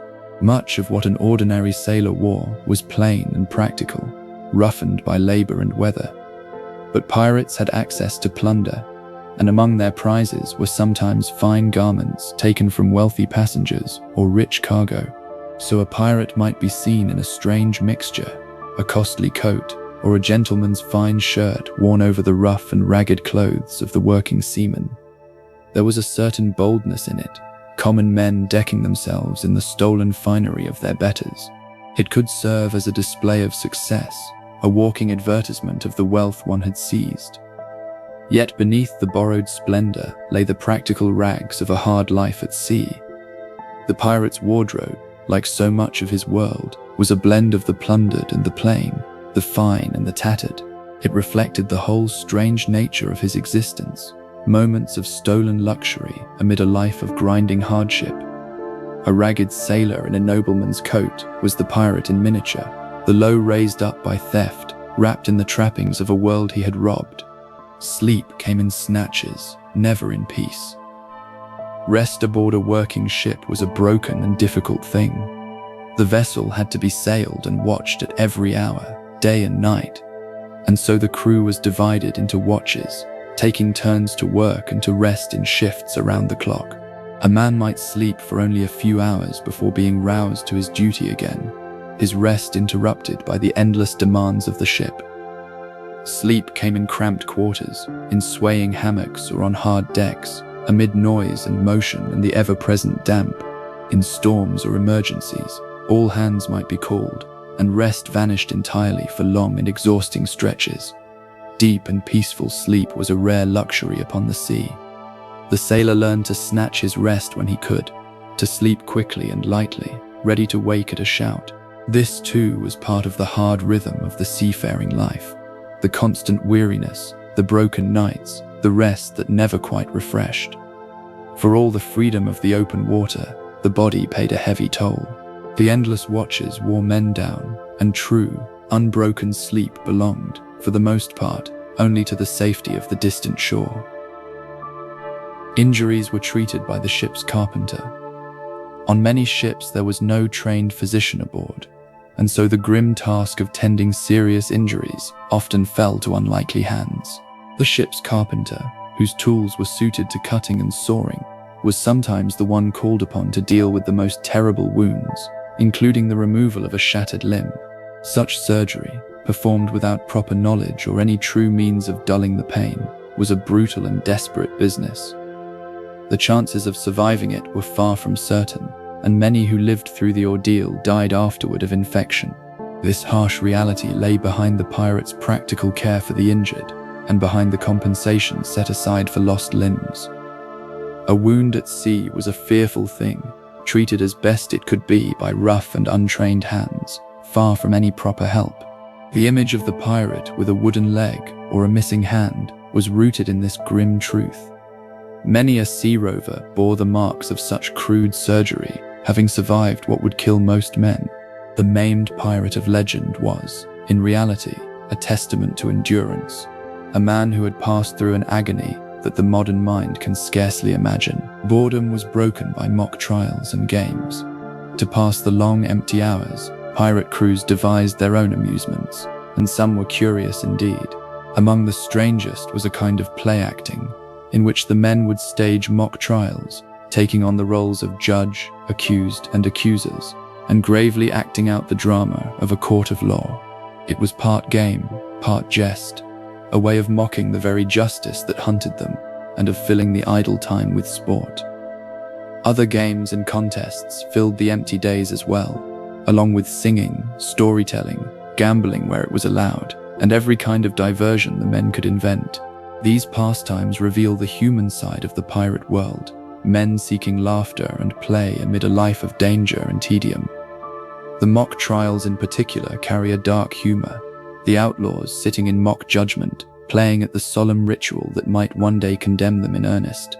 In such games we glimpse their spirit, defiant and mocking, finding mirth even in the shadow of the gallows. The long, dull hours upon the sea were filled not only with labor and hardship, but with this rough and ready play, the crew's own theater upon the waves. Storms turned the ship into chaos. Of all the sea's dangers, none was more terrifying or more common than the storm. When the wind rose to fury and the waves grew into moving mountains, the ship became a place of desperate struggle. The crew fought to shorten sail and hold their course, laboring in howling wind and driving rain, soaked and freezing, as the vessel pitched and rolled beneath them. Water crashed over the decks, and the ship groaned and strained as though it might be torn apart. In such moments, all thought of plunder and freedom vanished, replaced by the single fierce need to survive. A bad storm could dismast a ship, spring its timbers, or drive it onto rocks and reefs. Many a fine vessel and brave crew met their end not in battle, but in the jaws of the weather. The storm was the great leveler of the sea, sparing neither honest sailor nor pirate. It reminds us how utterly these men lived at the mercy of nature, their wooden world a fragile thing upon a vast and violent ocean. When the tempest came, The pirate was no bold master of the waves, but a small and frightened creature, clinging to life amid the roaring dark. The heat and the damp bred sickness. Beyond the dramatic dangers of storm and battle, a quieter menace haunted the ships of the warm seas. In the tropical heat, the crowded and filthy conditions aboard became a breeding ground for disease. The damp, the poor food, the foul water, the close-packed bodies, and the swarming vermin all conspired to spread sickness through a crew. Fevers and other illnesses could sweep through a ship, striking down man after man in the confined space with no escape. In the hot and humid climates where many pirates sailed, such diseases were a constant and deadly threat, often killing more men than any cannon. The very warmth that made those waters so alluring also made them perilous to health. A crew might set out strong and be reduced by sickness before they ever met an enemy. This hidden peril shaped the whole enterprise, for disease could cripple a ship as surely as battle. It is a sobering truth beneath the sunlit legend. Those bright tropical seas, so beautiful in the imagination, were also places of pestilence and death, where the greatest danger often rose not from other men, but from the unseen sickness lurking in the heat and the damp. The Barbary corsairs raided far into Europe. The pirate menace was not always something that happened far out upon the ocean.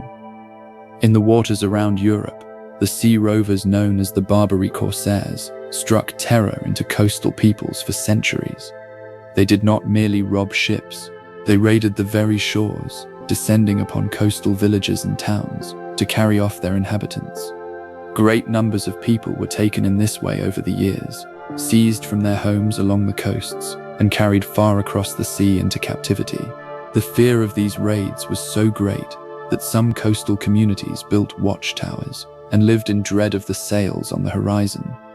This was a piracy of a different and darker kind, aimed not only at cargo, but at people themselves. It reached deep into the lives of ordinary folk who never went to sea at all, striking them in their own homes. The Barbary corsairs remind us that the pirates' reach could extend well beyond the shipping lanes, onto the land itself, and that the trade in captured human beings was a grim and central part of their business. For the coastal peoples who lived in their shadow, the sea rover was not a distant legend, but a very present terror. Pirates once struck the coasts of Britain and Ireland. It is easy to imagine piracy as a thing of far-off tropical waters, but the raiders reached even the cold northern shores. There were times when sea rovers ventured into the waters around Britain and Ireland, and on occasion struck at the coasts themselves. In one notorious instance, corsairs from distant southern seas fell upon a coastal town and carried off many of its people into captivity, an event that stunned and terrified the whole region. Such raids brought the distant terror of piracy home to places that thought themselves safe. They showed that no coast was truly beyond the reach of the sea rovers, and that the danger could appear even in the grey northern waters, far from the warm seas of legend.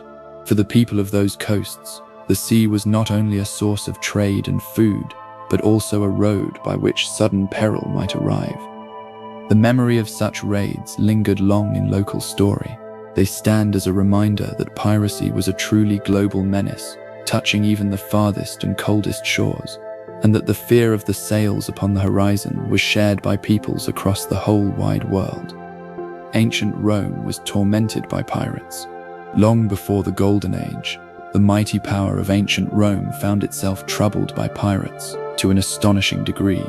In the seas of the ancient Mediterranean, sea rovers grew so bold and so numerous that they disrupted trade, threatened the vital flow of supplies, and even struck at coastal towns almost within reach of Rome itself. For a time, these pirates were a genuine menace to one of the greatest powers the world had ever known. At last, Rome resolved to be rid of them, and mounted a great and sweeping campaign to clear the seas, sending forth a mighty force that swept the pirates from the water in a remarkably short time.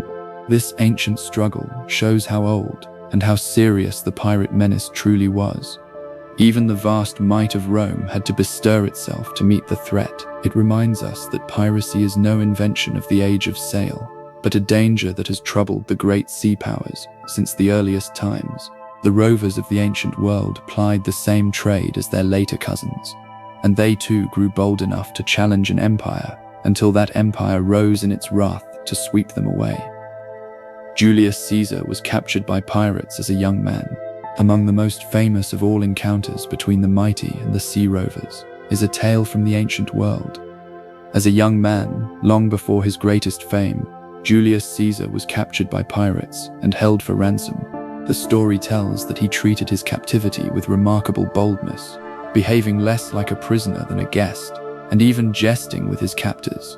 When they set a price upon his head, he is said to have scoffed that they had valued him too low and demanded they ask for more. He warned them, half in jest, that he would return and see them punished, and after his release he is said to have made good on that promise. Whether every detail is true or polished by legend, the tale is endured for its striking picture of the young man's audacity. It captures how piracy touched even the greatest figures of history, and how one such captive refused to be cowed by it. The story has been told and retold for 2,000 years, a small, vivid glimpse of the ancient sea rovers and of the bold young captive who would one day become one of the most famous men in all of history.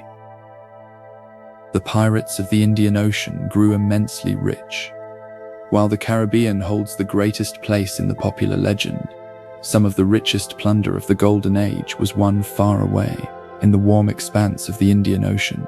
Through those waters passed great ships laden with the wealth of vast and distant realms, treasure fleets carrying riches almost beyond imagining. Pirates who ventured there might, with a single capture, seize a fortune to dwarf a whole career of raiding in other seas. It was in those eastern waters that some of the most spectacular hauls in all of piracy were taken. Prizes so rich they became legend in their own right. The lure of such wealth drew bold rovers on the long and perilous voyage from the western seas, halfway around the world, in hope of the great score. For some, the gamble paid off beyond their wildest dreams. The Indian Ocean was, in a sense, the true treasure house of the Golden Age, where the greatest riches lay for those daring enough to seek them. Behind the familiar tales of the Caribbean lay this other, more distant theater, where the stakes were higher and the plunder, when it came, was richer than anything the western seas could offer. Chinese pirate fleets dwarfed their western cousins. The pirates of the Western imagination sailed in modest bands of a few ships. In the waters of the Far East, piracy reached a scale almost beyond belief. There, pirate fleets could number in the hundreds of vessels, organized into great confederations with tens of thousands of members, forces that rivaled the navies of powerful states. These were not scattered rovers, but vast and disciplined organizations, holding sway over great stretches of sea, levying tolls, and defying the forces sent against them. Compared to such mighty fleets, the famous pirates of the Caribbean commanded only a handful of ships and a few hundred men. The Eastern pirate powers were something else entirely, closer to floating kingdoms than to bands of outlaws. This startling contrast reminds us how narrow the popular legend can be, fixed upon one corner of the world while far greater tales unfolded elsewhere. The true giants of piracy, measured by sheer power and numbers, sailed not the Caribbean but the eastern seas. Their fleets darkened the water with their sails, and their strength was such that the mightiest empires struggled to bring them to heel. Beside them, the storied rovers of the West seem almost small. Privateers were pirates with a government's blessing. The line between the pirate and the honest warrior of the sea was often thin, and nowhere thinner than in the figure of the privateer. A privateer was a private captain granted permission by a government to attack and plunder the ships of an enemy nation. Armed with an official document, he could do in the name of his country much of what the pirate did as an outlaw, seizing vessels and cargo, growing rich on plunder, all under the cover of the law. In times of war between nations, such men were valuable weapons, harrying the enemy's trade at little cost to the state. Yet the difference between a privateer and a pirate could vanish in an instant. When a war ended, or when a captain exceeded his commission, the same deeds that had been lawful became piracy. Many a pirate had once been a privateer, turning outlaw when the fighting stopped and the paper that made him legal lost its force. This blurry boundary lies at the very heart of the age. Piracy and lawful raiding were often the same acts, separated only by a government's permission, and that permission could be given or withdrawn with the shifting fortunes of nations. The line between pirate and hero was thin. It is a striking truth that the very same deeds could make one man a criminal and another a celebrated hero, depending entirely on whom he served and how history remembered him. A captain who plundered the enemies of his own nation might be honored at home as a bold defender, even as those he robbed cursed him as a vile pirate. The label depended on the eye of the beholder and the tides of politics. Some who committed acts of piracy were later knighted or given high office, their crimes recast as service. Others who did much the same were hanged as outlaws.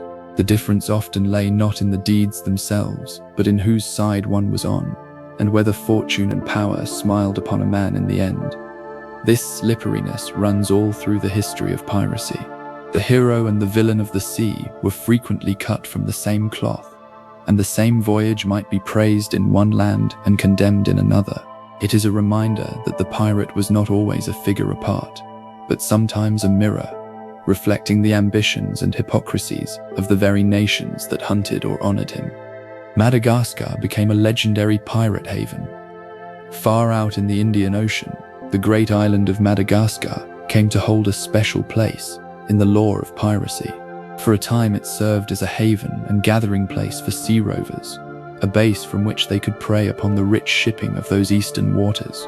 Its position, its harbors, and its distance from the great powers made it an ideal refuge, far from the reach of those who hunted pirates in other seas.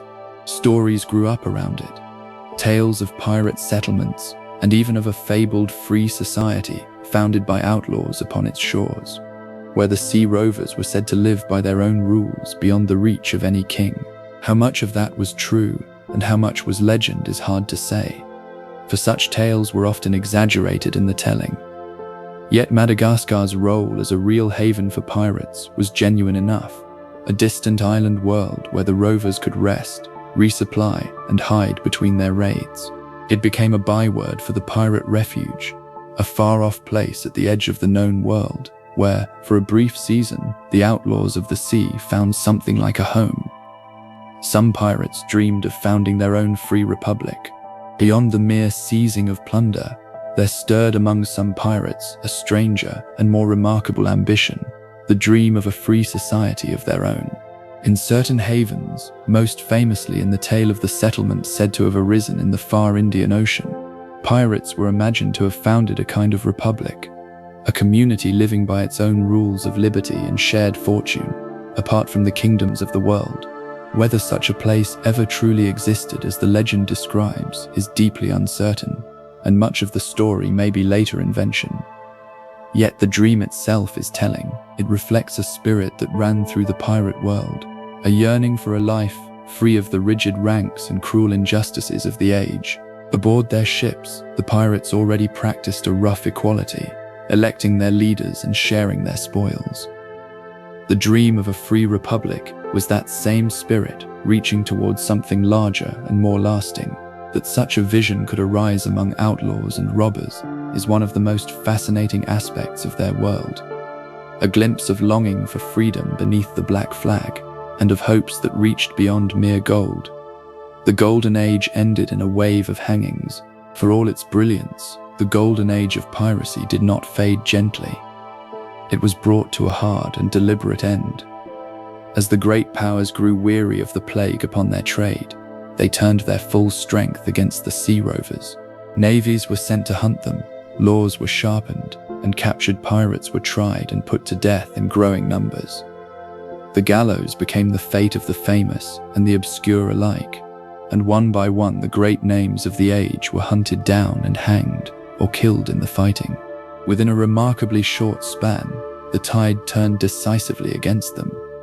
The very boldness that had made the pirates so feared could not withstand the concentrated might of nations roused at last to end the threat. The freedom of the lawless seas was closing.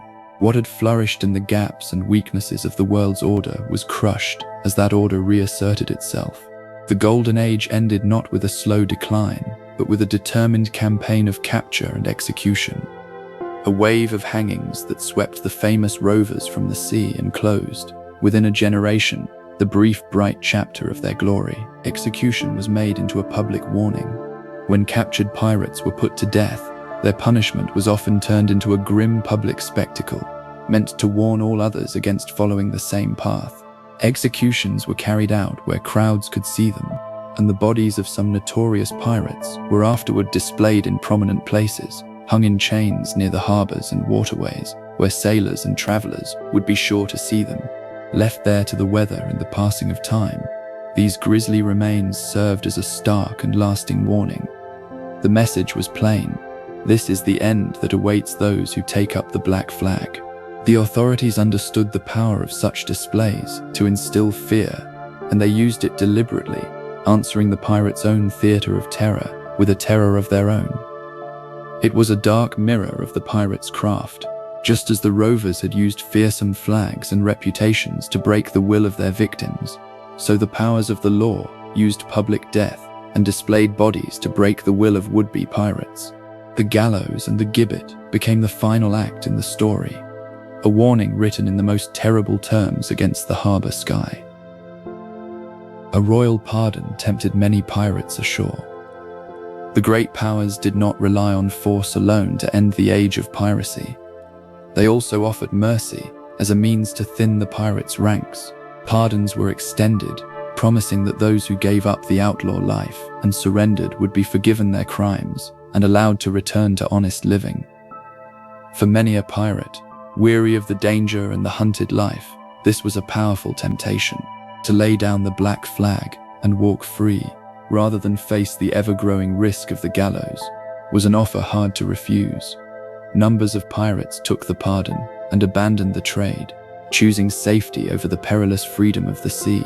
This clever policy did much to hasten the end of the Golden Age, drawing men away from piracy without the cost of hunting every one of them down. Yet not all could be tempted, and some who took the pardon later returned to their old ways when the lure of plunder proved too strong. The pardon was a quieter weapon than the noose, but a potent one. It offered the pirate a way out, and enough of them took it that the ranks of the rovers steadily thinned, hastening the twilight of their age. The navy finally grew large enough to hunt them. In the height of the Golden Age, the pirates had thrived partly because the seas were too vast and the forces against them too few. There were simply not enough ships to patrol the endless water or to guard every route. But this began to change as the great powers committed themselves to ending the menace.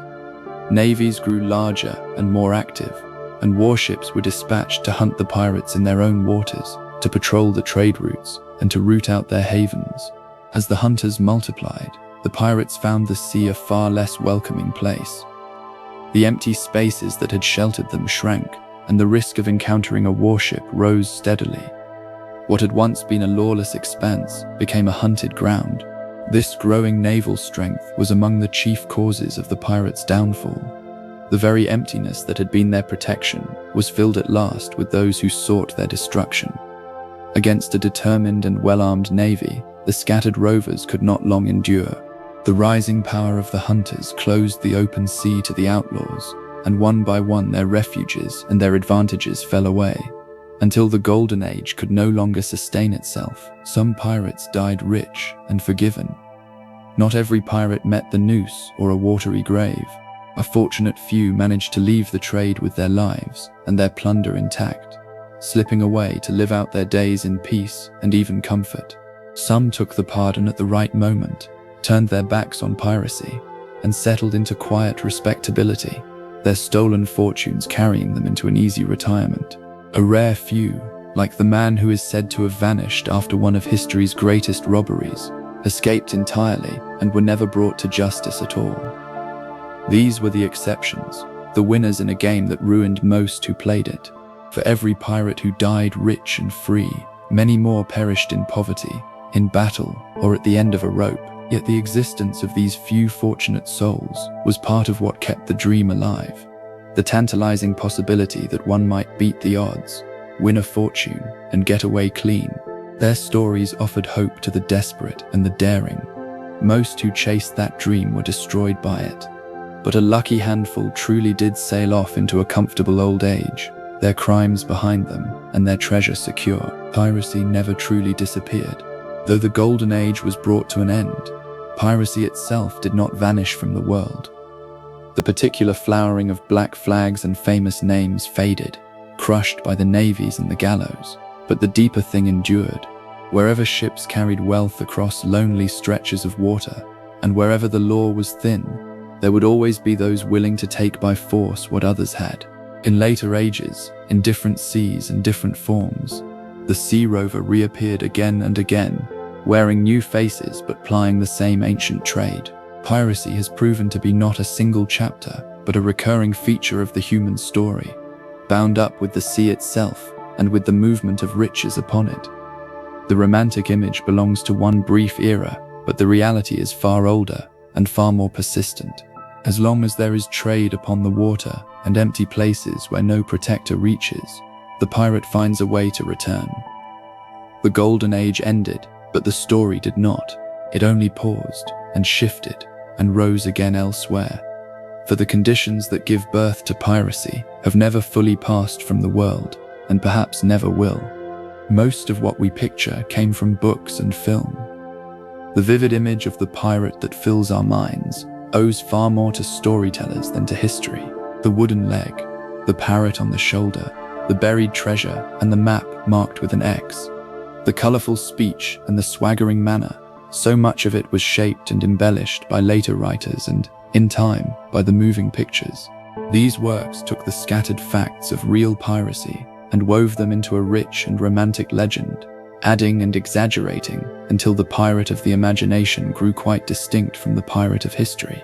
It was in the pages of adventure stories and upon the screen that many of the most beloved details were fixed forever in the popular mind. The real pirates were rougher, poorer, and less glamorous than their legendary counterparts, their lives more grim and more ordinary. Yet it is the legend, not the reality, that endures most powerfully. When we picture a pirate tonight, we are seeing not so much a historical figure as a creation of story, lovingly built up over generations. The truth is fascinating in its own right, but the pirate we carry in our hearts was born as much from imagination as from history. Pirates probably never made anyone walk the plank.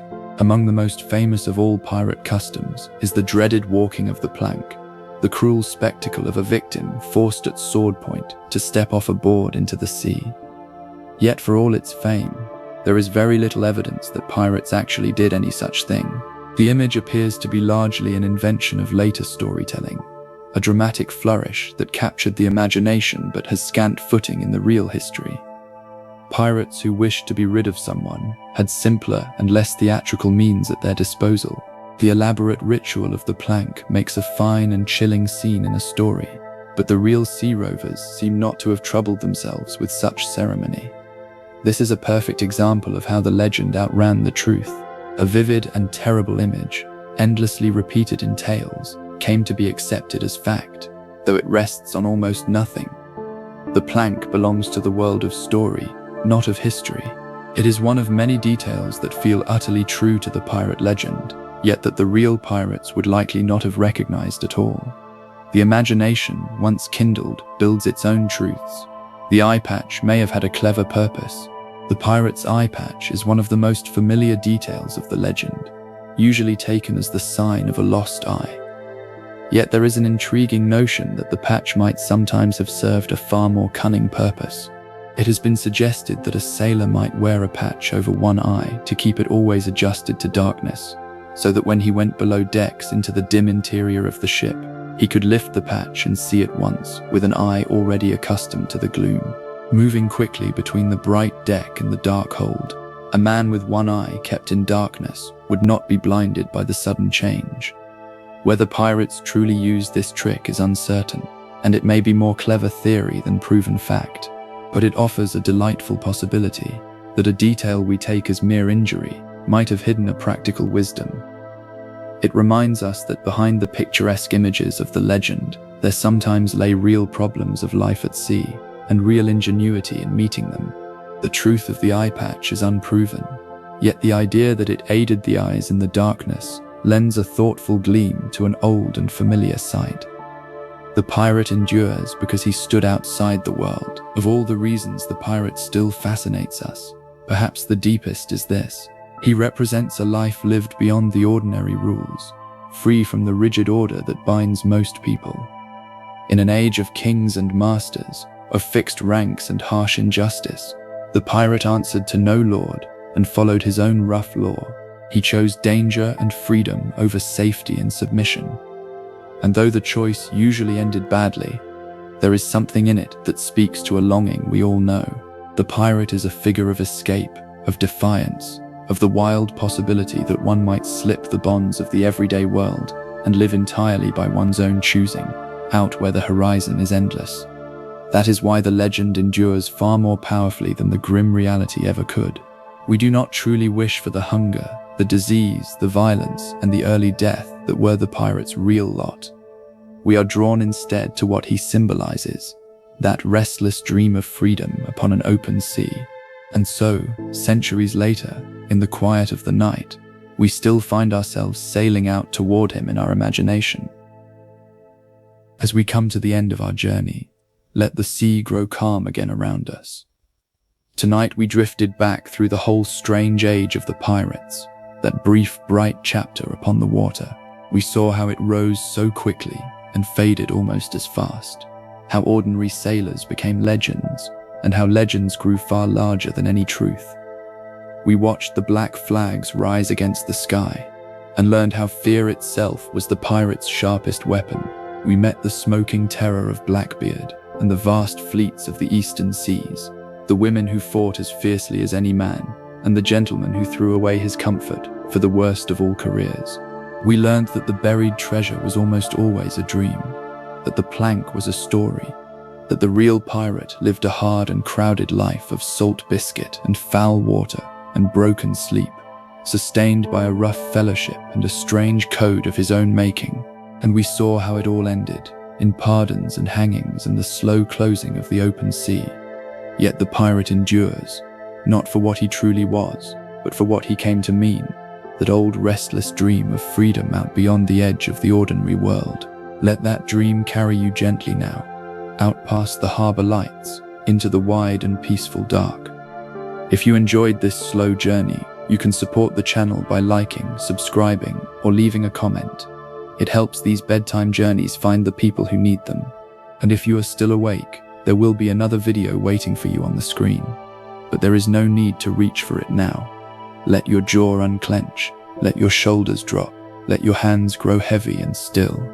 Breathe in slowly and let it go.